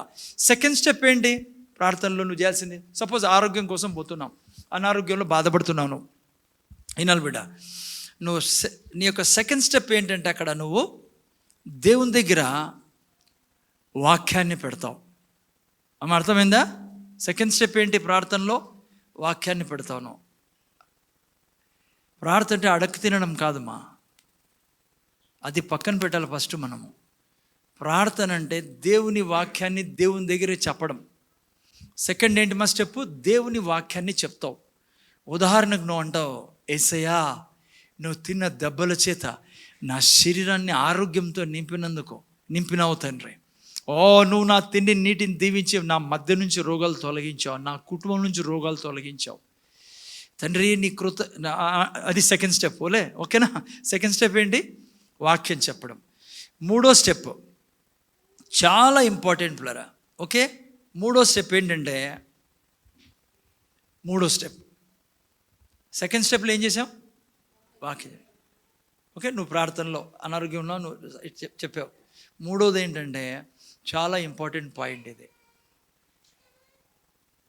ఎప్పుడైతే నువ్వు దేవుని వాక్యాన్ని విడుదల చేసావో, ఆత్మీయ లోకము నీ కొరకు పని చేయడం అవుతుంది. ఇది చాలా పివోట్ పాయింట్ అంటాం దీన్ని.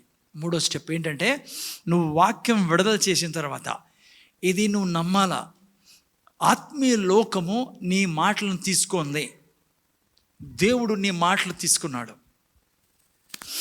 సరే, నాకు మీరు అర్థం చేసుకోవాలి కాబట్టి నేను ఒక సాక్ష్యం చెప్తాను. నాకు ఇక్కడ చెప్పాలని లేదు కానీ చెప్తాను. నేను మన బ్రదర్లకు చెప్తాను నేను. సరే, మీకు బాగా అర్థం కావాలని చెప్పేసి నేను చెప్తున్నా ఈ యొక్క సాక్ష్యం మీకు. ఈయనండి ముందర చూడండి. మూడోది ఏమైందమ్మా? ఆత్మీయ లోకంలో నీ మాటలు వెళ్ళిపోయినాయి. చాలా ఇంపార్టెంట్ అది. ఓకేనా? లైక్ యేసు ప్రభు చెట్టుని శపించినట్లుగా నువ్వు శపించేసావు, నీ మాటలు ఆత్మీయ లోకం పట్టుకుంటుంది. మూడో స్టేజ్లో జరిగేది అదే. ఓకేనా? జస్ట్ ఒక చిన్న ఉదాహరణ మీకు చెప్తాను చూడండి. ఒక దైవజనుని యొక్క సాక్ష్యం నేను చెప్తాను. నేను ఒకసారి బ్రదర్ కెనీత్ హేగన్ సాక్ష్యంలో వినింటే, నేను ఒకరోజు వాళ్ళ చర్చిలో ఒక వ్యక్తి అనారోగ్యపడ్డాడు పిల్లరా. అనారోగ్యం కాదు కానీ ఆ వ్యక్తి ఒక ఫ్యాక్టరీ పెట్టాడు. ఆ ఫ్యాక్టరీలో తనే ఓనర్ అనమాట. ఓనర్ కాదు, ఆ ఫ్యాక్టరీలో గొప్ప ఉద్యోగస్తుడు ఆయన. ఓకే, ఆ ఫ్యాక్టరీలో ఉద్యోగస్తుడయ్యి ఆ సమయంలో అక్కడ ఏదో పేలిపోయింది. అక్కడ ఏదో డేంజర్ ఏదో జరిగింది. నాకు ప్రాపర్ గుర్తులేదు కానీ ఇప్పుడు గుర్తొస్తుంది, మీకు చెప్పాలనిపిస్తుంది నాకు ఏం జరుగుతుందో ఆత్మీయ లోకంలో. మీకు జస్ట్ వింటానండి. దానివల్ల ఆయన సిక్ అయిపోయి హాస్పిటల్ అడ్మిట్ చేశారు. హాస్పిటల్ అడ్మిట్ చేస్తే ఆ డాక్టర్ అన్నారు, ఈ వ్యక్తి బతకడు ఇంకని. అయితే ఆ వ్యక్తి ఆ చర్చిలో సండే స్కూల్ టీచరు, చాలా ఆర్థికంగా సహాయం చేసేవాడు.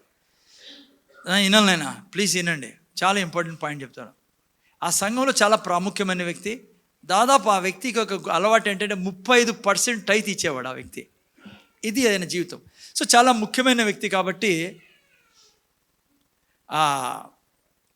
కెనీత్ హేగన్ బ్రదరు ఆ హాస్పిటల్లో ఆయనే పోయి ఉన్నాడు అక్కడ. చాలా మంచి వ్యక్తి అని, సండే స్కూల్ టీచర్, చర్చికి ప్రాముఖ్యమైన వ్యక్తి అని. రాత్రిపూట ఆయనే ఉన్నాడు. ఉండి దేవునితో ఈ 43, 25, 26 మీకు చెప్పానే, 26, 46, 26 వాక్యం మీ ముందరే ఉంది.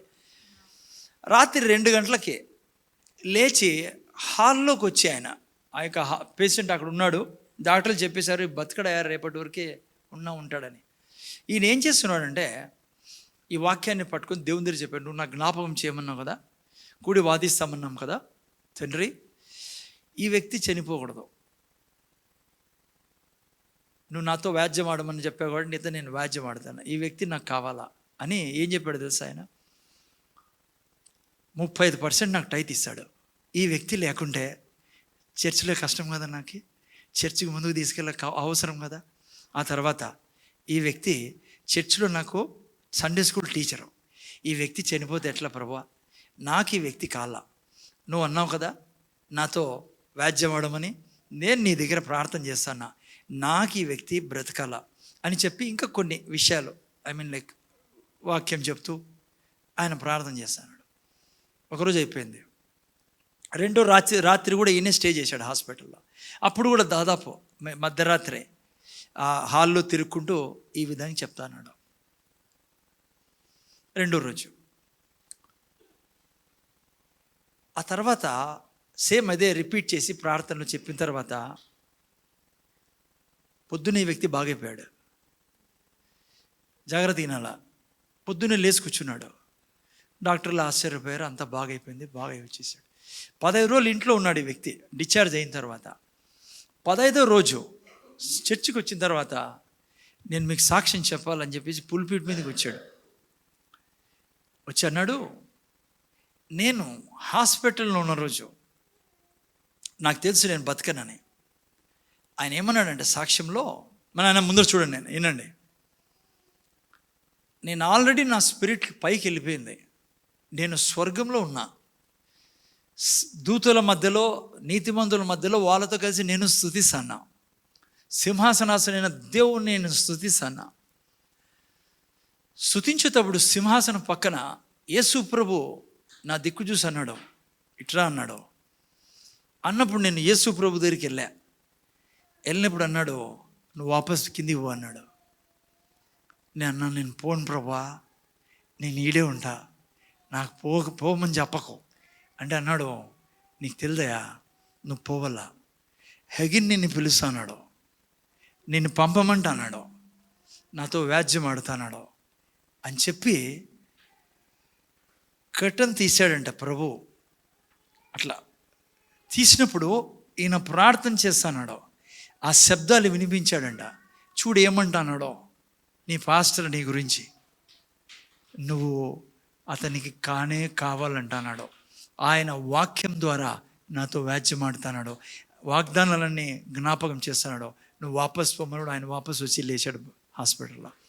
ఎందుకు ఈ మాట చెప్పానంటే, నీవు నేను మాట్లాడే ప్రతి మాట దేవుడు తన సన్నిధిని ఉంచుకునే దేవుడు ఆయన. ఎందుకో తెలుసా, నీ మాటల మీద దేవుడు పని చేస్తాడు. నువ్వు దేవుని వాక్యం మాట్లాడుకోకుంటే దేవుడు ఏం చేయలేడు. నువ్వు వాక్యం మాట్లాడుకుంటే శత్రువు ఆ వాక్యాన్ని తీసుకుంటాడు. అంత సీరియస్ పిల్లరా. నేను అందుకే మీకు సాక్ష్యం చెప్తాను, అది ఇట్లా దండిగా ఉన్నదని చెప్పేదాన్ని మీకు. ఓకే, ముందుకెళ్దాం. సో అందుకే 3వ స్టెప్ ఏంటి, నువ్వు వాక్యము చెప్పిన తర్వాత సీల్ చేయబడింది ఆ వాక్యము. 4వ స్టెప్ చాలా ముఖ్యమైనది, ముందు చూడండి. అయినా నువ్వు అన్నావు యేసయ్యా నువ్వు తిన్న దెబ్బల చేత నాకు స్వస్థత లభించిందని. ఇప్పుడు 4వ స్టెప్ ఏదో తెలుసా, నువ్వు కంటిన్యూగా కృతజ్ఞత చెల్లించాలా. ఏంటన్నారా? 4వ స్టెప్ ఏంటి, కృతజ్ఞత. మళ్ళా అనద్దు యేసయ్యా నువ్వు తిన్న దెబ్బల చేత నాకు స్వస్థపరచమని. ఏమంటావు తెలుసా, ఈయనండి ముందు చూడండి, కన్ఫ్యూజ్ కాదండి. మళ్ళీ పోయిన తర్వాత ఇటు నుంచి నువ్వు అంటావు యేసయ్యా నువ్వు తిన్న దెబ్బల చేత నాకు స్వస్థత ఇచ్చినందుకు కృతజ్ఞతలో, నువ్వు నా తిండి నీటిని దీవించినందుకు కృతజ్ఞతలు. ఈ విధంగా నీది 4th స్టెప్ ఉంటుంది. అర్థమవుతుందా నీకు? నేను రెఫరెన్స్ ఇవ్వలేను. కొలస్సీ 2:7 చదువుకోండి. థ్యాంక్స్ గివింగ్ ఇవ్వమనింది. నువ్వు ప్రార్థన చేసిన తర్వాత కొలస్సీ 2:7 థ్యాంక్స్ గివింగ్ మీకు రెఫరెన్సెస్ ఇవ్వలే నేను. ఓకే, ఎనీహో అర్థమైంది. 5వ స్టెప్ జాగ్రత్తగా వినండి. వింటున్నారా? 4వ స్టెప్ ఏంటి అయినా? మళ్ళీ అడగకూడదు. అడగాల ఏ విధంగా?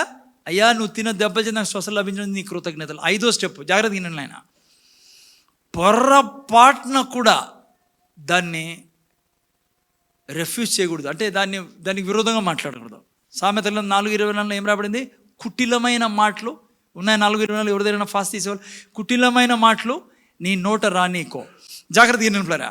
నువ్వు అనారోగ్యం గురించి ప్రార్థన చేస్తున్నావు, 4th స్టెప్లో ఉన్నావు. ఎప్పుడు? అనుక్షణము. ముందు చూడాలి బిడ్డ, అది వారం పడుతుందా, నెల పడుతుందా, 6 నెలలు పడుతుందా, డోంట్ వరీ.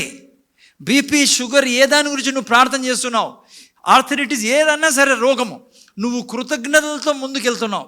5వ పాయింట్ నేను ఏం చెప్తున్నానంటే, ఎన్నడే కానీ దానికి విరోధంగా మాట్లాడకూడదు. నువ్వు శత్రువు పంపిస్తాడు, నీకు అడుగుతారు ప్రజలు, మూర్ఖపు మాటలు నీ నోట రానీకు, పెదవుల నుండి కుటిలమైన మాటలు రానీకు. ఎందుకు తెలుసా? 23లో ఏం రాబడింది? తీకినైనా ఏం రాబడింది? నీ హృదయంలో నుంచి జీవజలధారులు బయలుదేరాయి. ముందర చూడండి. ఎవరన్నా అడిగినా కూడా ట్రై చేయండి వాళ్ళకి అవాయిడ్ చేసేదానికి, జవాబిచ్చేదానికి. లేని పక్షంలో ఏం జవాబిస్తావు? ఏం బ్రదర్ అట్లా ఉందే అన్నారు అనుకోండి ఎవరు. అలాంటి సిస్టర్ నువ్వు ఎందుకు అట్లున్నావు, ఇంకా బాగాలేదా అంటే ఏమంటావు? రోగం లేదు నాకు అనొద్దు, అది అబద్ధం అయిపోతుంది. ఏం చెప్తావు నువ్వు?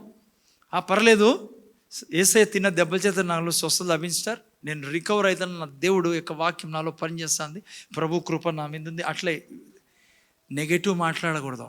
ఏం చేయాలా, ప్రార్థన చేసినా పోవడంలే, ఇది పోదేమో, ఇంతే నా జీవితం అన్నావా, నువ్వు పంపించిన వాక్యము నల్లిఫై చేస్తాను. స్పిరిట్ వరల్డ్ చాలా ఇంపార్టెంట్ ప్లరా. నీ మీద ఆధారపడింది దేవుడు ఏం చేయాలో. ఇది నిజం. అది తెలియకనే క్రైస్తవులు ఇబ్బంది పడతారు. ఇడ ఏందన్నా మాట్లాడదాంలే, దేవుడు చూసుకుంటాలే. ఏం చూసుకోడు దేవుడు. ఎందుకంటే నువ్వు ఆయన చెప్పినట్లు మాట్లాడాలి, ఆయన చెప్పినట్లు వాక్యం వినిజాం. ఓకే, 6వ స్టెప్ అయిపోయిందా? 7వది ఏంటి? సరే 5వ స్టెప్. 6వ స్టెప్ ఏంటి? నువ్వు యాక్షన్ చేయాల పిల్లలు. అంటే నువ్వు ఈ స్థితిలో బెడ్ మీద నుంచి లేలా, కొద్దిగా నడవాలా, విశ్వాసం చూపిలా. క్రియలేని విశ్వాసము వ్యర్థము, యాకోబు గ్రంథం 2:16 కదా. సో అందుకని లేచి నువ్వు జ్వరము పడుకు లేచి కొద్దిగా నువ్వు విశ్వాసాన్ని చూపి, అది చాలా అవసరం పిల్లరా నా జీవితంలో. ఓకే, ఆ తర్వాత 7వ స్టెప్ ఏంటంటే, గట్టిగా వాక్యాన్ని పట్టుకొని ఉండాల. 1 నెల, 2 నెలలు, 3 నెలలు, 4 నెలలు అయినా వాక్యాన్ని వదలకూడదు. Hold fast. అర్థమైందా? ఇవి స్టెప్స్, నువ్వు ప్రార్థన చేయాల్సిన విధానం. దీనికి రాసుకో, లేదంటే డౌట్ ఉంటే ఎవరో రాసుకున్న వాళ్ళు తీసుకో. ఇది తప్ప వేరే పొద్దు. ఇది డబ్బు కోసమే కాదు, ఆరోగ్యం కోసమే కాదు, ఏ విషయం కన్నా ప్రార్థనా జీవితంలో ప్రార్థన చేసే విధానం ఇది. ఓకే, ఇది ఫస్ట్ స్టెప్ లరా. టోటల్ ఫస్ట్ పాయింట్ ఇది. నువ్వు ప్రార్థనలో వాక్యం చెప్పాలా. 2వది ఏం లాభం అంటే ఇది వాక్యం చెప్పడం వలన. ఓకే, లాస్ట్గా ఆరోగ్యమే. 2వది జాగ్రత్తగా, నువ్వు వాక్యం చెప్పినప్పుడు ప్రార్థనలో 2nd పాయింట్ ఏం జరుగుతుంది తెలుసా? బైబిల్ చెప్తుంది, ఏప్రిల్ రాసిన పత్రిక 4:23 యేసు ప్రభువు నీ గురించి, అక్కడ యాజకుడు కాబట్టి ప్రధాన యాజకుడు నీ గురించి ఒప్పుకుంటాడని రాయబడింది. చదువుతారనైనా హెబ్రీయులు రాసిన పత్రిక 4:14 చదువునైనా. ఆకాశ మండలము గుండా వెళ్ళిన దేవుని కుమారుడైన యేసు అను గొప్ప ప్రధాన యాజకుడు మనకున్నాడు గనుక మనం ఒప్పుకొని దాన్ని గట్టిగా చేపట్టుదము. చూసారా, మీరు నేను ఒప్పుకున్న దాన్ని గట్టిగా చేపట్టుదాం. 10:23 చదువునైనా. అట్లే జాగ్రత్త దినంలో 2వ స్టెప్ ఏంటి? వాక్యం చెప్పినప్పుడు ఏం జరుగుతుంది? సారీ, ఆ స్టెప్స్ అన్నీ అయిపోయినాయి. వాక్యం చెప్పినప్పుడు అదే కంటిన్యూ చేయండి. 2వది వాక్యం చెప్పినప్పుడు ఏం జరుగుతుందంట?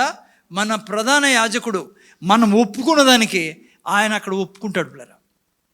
అందుకే ప్రార్థన అంటే ఏం చెప్పండి? సింపుల్గా ఏదైనా ప్రేయర్ అంటే వాక్యాన్ని పంపించడమే ప్రేయర్. దేవుని వాక్యాన్ని దేవుని దగ్గర పంపించడమే ప్రార్థన. నువ్వు ఒప్పుకున్నప్పుడు, యేసయ్య తిన్న దెబ్బల చేత నాకు స్వస్థత అన్నప్పుడు ఆత్మీయ లోకాన్ని నమ్ము. అందుకే నేను ఈ చిన్న టెస్టిమనీ ఇచ్చాను. నేను ఇప్పుడు యేసు ప్రభు లేచి అంటాడు దేవుని ఎదుట, మనల్ని అక్కడ సాతాను దూషిస్తూ ఉంటాడని బైబిల్ సెలవిస్తుంది. యేసు ప్రభు అంటాడు, తండ్రి ఈ బిడ్డ చెప్తా అనేది నిజమే. అందుకే 10:23 ఏం రాబడింది? వాగ్దానం చేసిన వాడు నమ్మదగినవాడు గనుక మన నిరీక్షణ విషయమైన మనం ఒప్పుకునే దానిని నిశ్చలంగా గట్టిగా పట్టుకోవాలనైనా. 6 నెలలు 3 నెలలు దేవుడు ఖచ్చితంగా చేసే దేవుడు. వాక్యం చెప్పడం వల్ల ఏమైంది? ఫస్ట్లో వాక్యం ఖచ్చితంగా నీ జీవితంలో నెరవేరుస్తాడు ఆయన. అది డబ్బు కోసం, ఆరోగ్యం కోసం. అందుకే ప్రేయర్లో పోయేటప్పుడు ఫస్ట్ స్టెప్ ఏంటమ్మా? వాక్యం కలిగి ఉండాలి. ఆ తర్వాత మీకు స్టెప్స్ నేను రాయించా. వాక్యం చెప్పేశారు, సీల్ చేశారు. ఫోర్త్ది థ్యాంక్స్ గివింగ్లో ఉండాలి. ఓకేనా? అది ఒక భాగం. రెండో పాయింట్ ఏంటి? మనం వాక్యం చెప్పినప్పుడు జరిగేది, యేసు ప్రభువే నీ కొరకు ప్రార్థన చేసేవాడు అక్కడ. ఇప్పుడు నువ్వు వాక్యం పంపించకుండా ఆడ ఏందో చెప్పావనుకో, ఈ రోగం పోదో, ఏం దేవుడో ఏమో, ఏం రిజల్ట్ ఉండదు నీ జీవితంలో. జాగ్రత్తగా వినండి. మూడోది, వాక్యం చెప్పినప్పుడు మూడోది ఏం జరుగుతుంది తెలుసా పిల్లరా? బైబిల్ అంటుంది మత్తయి సువార్త 18:18, నువ్వు ఏమి బంధిస్తావో అమ్మా, ఏం బంధిస్తావో ఆకాశమందు, భూమి మీద నువ్వు ఏంది బంధిస్తావో అది బంధిస్తావు. వాక్యం చెప్పినప్పుడు మూడో పాయింట్, వాక్యం చెప్పినప్పుడు నేను అందుకే మనము దేవుని దగ్గర ప్రార్థన చేసినప్పుడు దేవుడు పోలీస్ స్టేషన్ కాదు పిల్లరా, కంప్లైంట్లు ఇచ్చేదానికి. వాళ్ళు ఇట్లా వీళ్ళు ఇట్లా నో జరగదు. వాక్యం చెప్పినప్పుడు మూడో పాయింట్ ఏంటంటే, నేను వాక్యం చెప్పినప్పుడు ప్రాబ్లమ్స్ చెప్పకూడదు దేవునికి, కంప్లైంట్ చేయకూడదు దేవునికి. నువ్వు దేవుని ఎదుట వాక్యం తీసుకొని బంధించాలా, నీకు విరోధమైంది విడుదల చేయాలని నీకు కావాల్సిందే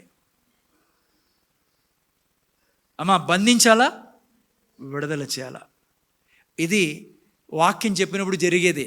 నువ్వు బంధించే కార్యక్రమం బంధించావు అనుకో, యేసు నామములో నా ఇంటికి విరోధంగా లేచిన వైరల్ ఫీవర్ని బంధిస్తానా, యేసు నామంలో దేవుని యొక్క ఆరోగ్యాన్ని, మేలుల్ని, జ్ఞానాన్ని నా బిడ్డల మీద, నా కుటుంబం మీద విడుదల చేస్తానా.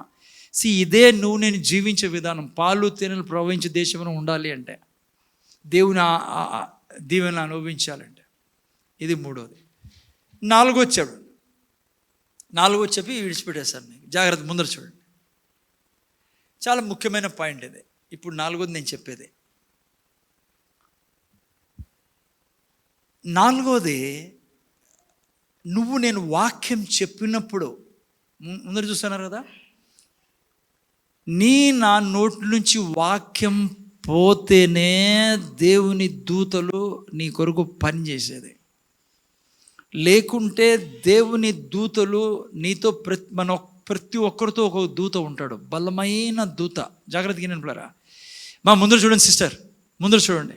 చాలా ఇంపార్టెంట్, ముఖ్యంగా చిన్నపిల్లలు ఉండేవాళ్ళు ఈ పాయింట్ని బాగా అర్థం చేసుకుని నేను చెప్పేది. ముందర చూడండి. అయినా దేవుని దూత నీ కొరకు ఏం పని చేయడు నువ్వు వాక్యం చెప్పుకోకుంటే. మీకు తెలుసు కదా, దేవుని దూతలు మన కొరకు సేవ చేయడానికి ఉన్నాయి. హెబ్రీయులకు రాసిన పత్రిక 11:4 ప్రకారము, 1:14 ప్రకారము దేవుని దూతలు ఎందుకు ఉండేది? మీ కొరకు, నా కొరకు మినిస్ట్రింగ్ స్పిరిట్స్ అవి. ఓకేనా? పరిచారం చేసేదానికి ఉండేది. అర్థమైందా? కొద్దిగా జాగ్రత్తగా నేను, ఎందుకంటే నాకు తెలుసు ఏంజల్స్ గురించి చాలా మన పని వాళ్ళకి ముఖ్యంగా జాగ్రత్తగా నేను, అందుకే క్లియర్గా చెప్తున్నాను. వాళ్ళు మీకు, నా కొరకు సేవ చేసేదానికి ఉండేది. ఇంట్లో 5 మంది ఉన్నారనుకో, ఫిక్స్గా 5 దూతలు ఉంటారు. డెఫినెట్గా ఉన్నారడా. ఒక్కొక్కరు దూత, మళ్ళీ దూతలు, దండికి దూతలు పంపిస్తారు దేవుడు పరిస్థితులు బట్టి, నువ్వు మాట్లాడే దాన్ని బట్టి, నువ్వు పంపించే పని బట్టి దూతలు, అనేక దూతలు కూడా నువ్వు వాడుకోవచ్చు. అందుకే 91వ కీర్తనలో ఏం రాయబడింది? ఆయన దూతలు నన్ను తమ చేతులతో ఎత్తి పట్టుకొని ఉన్నారు. ఎందుకంటే నా పాదముల కంటే రాయి తగులుకు నాకు సమస్య రాకుండా చేయడానికి, నేను పడిపోకుండా చేయడానికి దూతలు ఉండేది. అర్థమైందా? బైబిల్లో చూశారు కదా, పేతురుని ఎవరు కాపాడిండేది? దూతలు వచ్చి కాపాడే. ఎందుకు? అక్కడ సంఘం ప్రార్థన చేశాను. ముందు చూడండి. నేను దూతలు పని ఎట్లా చేశాను? 103:20 పెట్టినాయన. కీర్తనల గ్రంథం 123 ఇంగ్లీష్లో పెట్టి, తెలుగులో కంటే తెలుగు చదివేసాయి, కానీ ఇంగ్లీష్లో చాలా క్లియర్గా రాయబడింది. దూతల పని ఏమో ఏంటి? దూతల పని జాగ్రత్తగా నేను, దూతలు ఏం పని చేస్తాయి? 103:20 యెహోవా దూతలారా, ఆయన ఆజ్ఞకు లోబడి ఆయన వాక్యం నెరవేర్చు బలశూరులారా, ఆయన వాక్యం నెరవేర్చు బలశూరులారా. చదువునేనా? ఆయన వాక్యము నెరవేర్చు బలశూరులారా, ఆయన్ను సన్నుతించుడి. ఓకే, దూతల పని అది. ఇంగ్లీష్లో పెట్టిన ఆయన, blessed the Lord ye his angels that excel in strength that do his commandments hearkening unto the voice of his word. జాగ్రత్త వినండి. దూతలు పని చేసేది ఎప్పుడంటే నేను వాక్యం చెప్పినప్పుడే. నువ్వు వాక్యం చెప్పలేదనుకో కూర్చొని ఉంటాయి, నిలబడే ఉంటాయి. దూతలకి నువ్వు దేవుని వాక్యం చెప్పలేదనుకో అవి పనిచేయవు. ఈనండి ఇప్పుడు దూతల యొక్క గురించి కొన్ని విషయాలు చెప్తాను.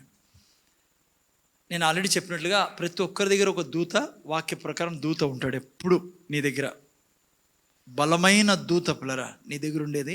ఆ తర్వాత అనేక దూతల్ని కూడా మీరు పనిలో తీసుకురావచ్చు. ఎలా ముందర చూడండి. నీ నోట్లో వాక్యం లేదనుకో దూతలు కొయిటి నిలబడుకొనే ఉంటారు. వాళ్ళు ఏం చేయరు. నువ్వు ఏడ్చు, డాక్టర్ రిపోర్ట్ పట్టుకొని డాక్టర్ రిపోర్ట్ కొట్టు తలకి, హలో, లేకుంటే నువ్వు భయపడు, దయ్యం దయ్యం దయ్యం వచ్చా, దయ్యం దయ్యం వచ్చి కళ్ళు ఏమన్నా చేయను, అవి కథలు. దాన్ని సృష్టించినది దేవుడు, వాక్యం చెప్తేనే పనిచేసేదానికి. ఓకే, అందుకే నీలో నాలో ఉండాల. నా దేవుడు నాలో ఉన్నవాడు, ఈ లోకంలో ఉన్న గొప్పోడు, యెహోవా నా కాపరి, ఇట్లా వాగ్దానాలు విన్నప్పుడు ఫటాఫటా పనిచేస్తూ ఉంటాయి అవి. ఓకే, మీకు చెప్పేదానికి ఏంజిల్స్ ఎట్లా పనిచేసావో మీకు ఒక ఎగ్జాంపుల్ ఇస్తాను, సాక్ష్యం చెప్తాను. ముందర చూడండి. ఒకరోజు ఏం జరిగిందంటే, ఒక దైవజనుడు మా ఇంటానారా రాత్రి దాదాపు ప్రార్థన చేసుకుంటూ ఉన్నాడు. తన రూమ్లో ప్రార్థన చేసుకుంటూ ఉంటే, ప్రార్థన చేసుకున్నప్పుడు ఏం జరిగిందంటే, ఉన్నట్లుండి తన యొక్క స్పిరిట్ని దేవుడు, ముందర చూడాలి నాయన, తన స్పిరిట్ని దేవుడు, ఆ యొక్క దైవజనుడి యొక్క స్పిరిట్ని తీసేశాడు తనలో నుంచి. తీసుకెళ్ళి ఒక హాస్పిటల్లో పెట్టాడు. హాస్పిటల్ నడుస్తున్నాడు ఆయన. నేను ఏం జరిగింది చెప్తాను మీకు. హాస్పిటల్ నడుచుకుంటూ పోతున్నాడు. రూమ్ నంబర్ 307 దగ్గరికి వచ్చాడు. వింటానారా? రూమ్ నంబర్ 307 దగ్గరికి వచ్చినప్పుడు పరిశుద్ధాత్మ దేవుడు అన్నాడు, లోపలికి పో అని. ఆ రూమ్లోకి పోయినప్పుడు అక్కడ ఒక ఆమె పేషెంట్ ఉంది. ముందర చూడాలి నేను. పేషెంట్, ఆ పేషెంట్ చూసి పక్కన చూస్తే బలమైన దూత నిలబడుకొని ఉన్నాడు. రెక్కలు 2 వెనకలు ఉన్నాయి. ఆయన ఆకారం, లైక్ చాలాసార్లు దూతను చూసి పడిపోదాం కిందికి మనము. యోహాన్ అయితే కాళ్ళే పట్టేసుకున్నాడు. మీరు పొరపాటు నా పని చేయొద్దండి, మీరు దూతకి చెప్పాలి. నేను చెప్పేది మీరు చేస్తూ ఉంటే నిజంగా చెప్తాను, మీరు దేవుడు చూసేదానికి కూడా మీకు అవకాశము, వినేదానికి కూడా అవకాశం ఇస్తాడు. అందుకే విశ్వాసం ద్వారా మనం జీవించాలా. ఈ దూత నిలబడుకున్నాడు. ఈ దైవజనుడు చూశాడు దూత దిక్కు. ఏ మాత్రము ఈ దూత కదలంలా. ఈమె చూస్తే చావు బ్రతుకుల్లో ఉంది, అల్లాడిపోతా ఉంది. బీపీ మిషన్లు అన్నీ ఉంటాయి కదా, మీకు చూసింటారు కదా, అన్నీ కొట్టుకుంటాను డడా అని. దూత మాత్రం నిలబడుకుని ఉన్నాడు. ఈ దైవజనుడు అన్నాడు, ప్రభువా, ఈ దూత ఉన్నాడు కదా, ఈ దూత కూడా ఇతను చూస్తున్నాడు, ఏం చేయడం లేదే పని.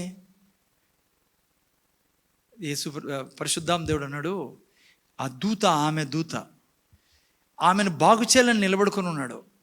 కానీ ఆమె నోటి నుంచి మాటలు రావడంలా, వాక్యం రావడంలా. ముందర చూడాలి నాయన. ఆమె ఏమంటుంది తెలుసా? ఐ ట్రస్ట్ యూ లార్డ్ అంటా అందే. కానీ ఆ వాక్యం కాదు ఆయనకు కావాల్సిందే. ఎవరికి? దూతకి. ఇప్పుడు ఏం జరిగిందో ముందర చూడండి. ఇది ఇలా జరుగుతా అన్నప్పుడు ముందర చూడాలా, వెనకలు ఉండేవాళ్ళు. దేవుడు ఆ యొక్క దైవజనునికి ఆల్రెడీ దర్శనంలో ఉన్నాడు. భౌతికంగా లేడు. భౌతికంగా ఉంటే పోయి ఈయన ప్రార్థన చేసేవాడు కదా, ఈయన వాక్యం చెప్పేవాడు కదా, అది కూడా చేయొచ్చు. మనం పోయి వాక్యం చెప్పినట్టు దూతలు రిలీజ్ అవుతాయి. కానీ ఈయన స్పిరిట్లో ఉన్నాడు, ఈయన ఆత్మ ఉన్నాడు. ఆడ శరీరంలో లేడు, శరీరం ఇంట్లో ఉంది, ఈయన ఆత్మలో ఉన్నాడు. ఇప్పుడు ఏం జరిగిందంటే, ముందు చూడలేనా, దేవుడు మళ్ళీ ఆయనకి విజన్లోకి తీసుకెళ్ళాడు. ఏం విజన్లో తీసుకెళ్ళాడు తెలుసా? ఈమె జీవితం గురించి చూపిస్తున్నాడు. ముందర చూడలేనా, ఈమె యాక్చువల్ సండే స్కూల్ టీచరు. ఈమె పేరు మెర్లిన్.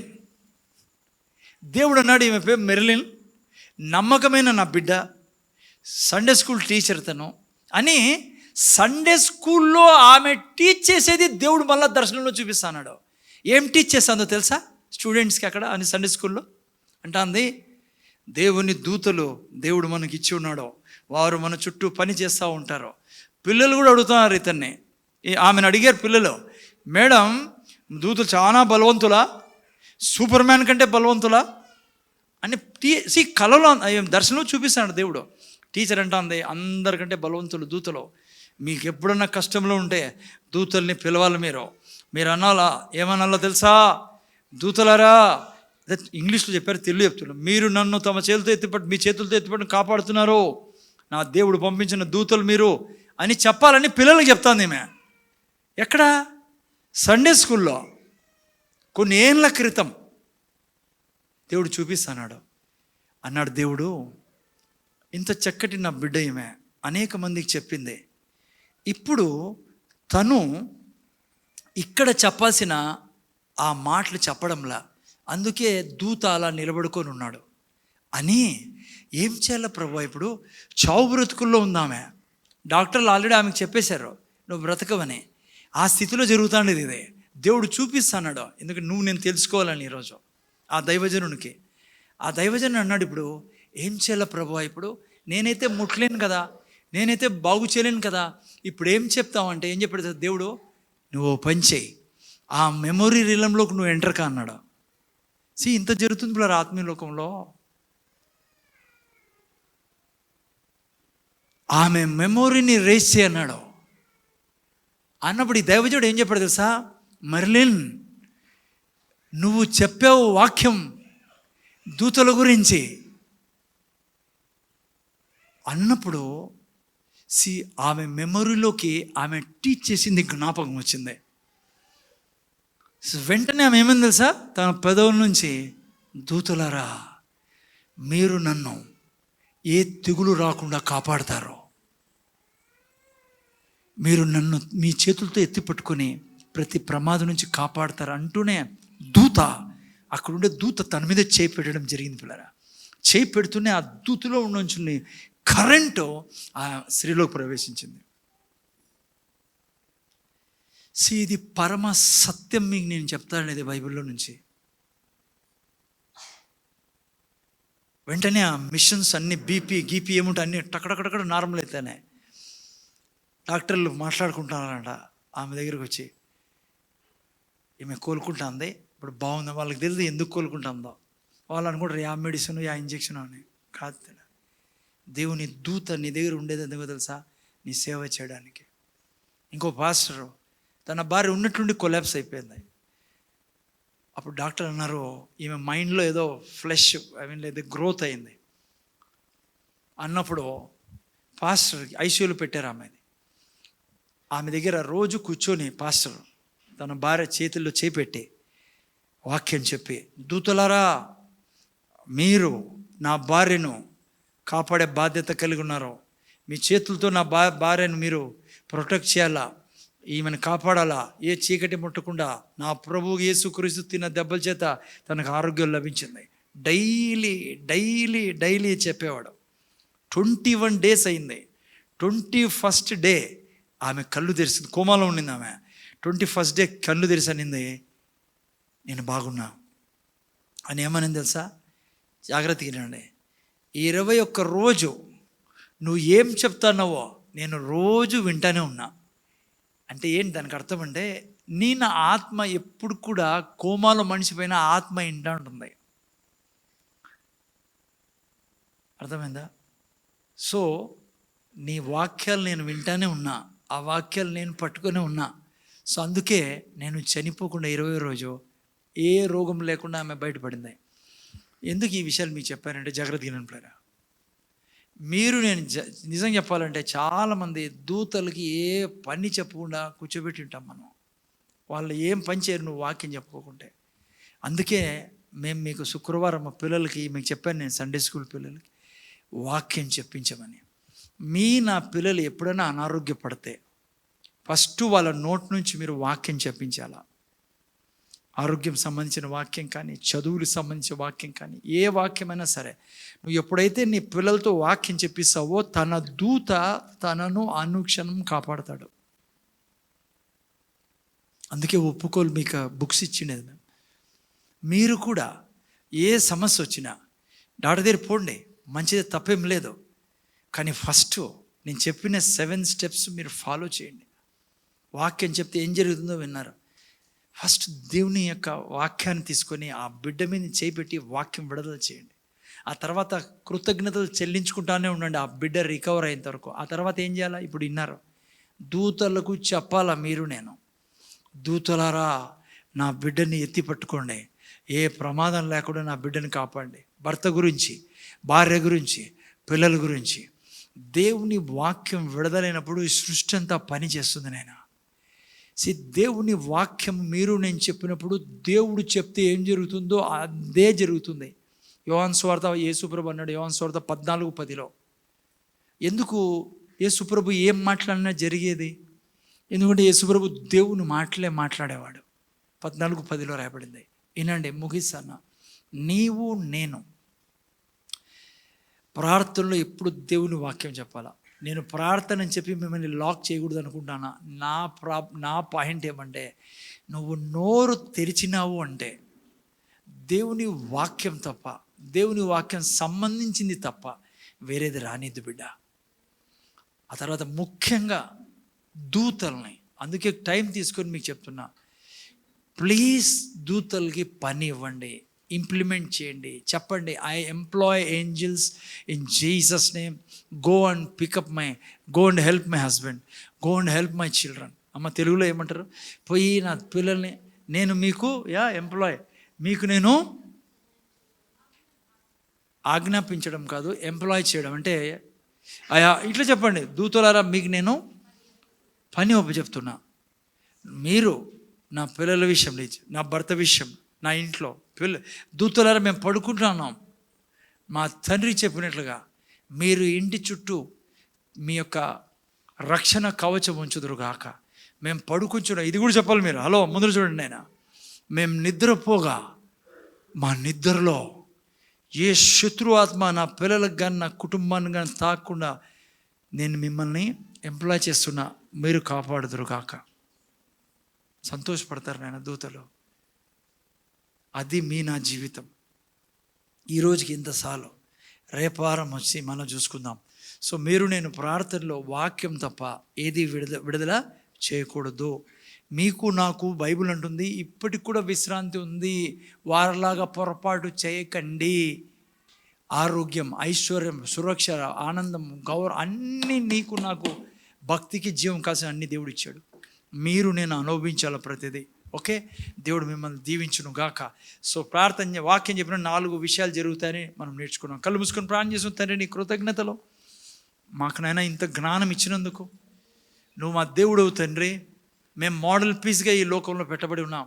మమ్మల్ని చూసి ప్రజలు, దేవుడు నమ్ముకున్న వాళ్ళు ఇంత దీవెనలతో ఉంటారా? ఈ కష్టకాలాల్లో, ఇక పాపపు లోకంలో ఇంత సంతోషంగా బతకచ్చా, పాపం చేయకుండా బతకచ్చా, మాకు కూడా యేసయ్య కావాలి అని మా ఇంట పడేటట్లుగా మా జీవితాన్ని ఉండాలని నువ్వు కోరుకుంటున్నావు. ఈరోజు మేము నేర్చుకున్నట్లుగా ప్రతి క్షణం మనిషి కేవలం రొట్టె వలన కాదన్నావు ప్రభువా జీవించేది, దేవుని నోటి నుంచి వచ్చిన వాక్యం వలన.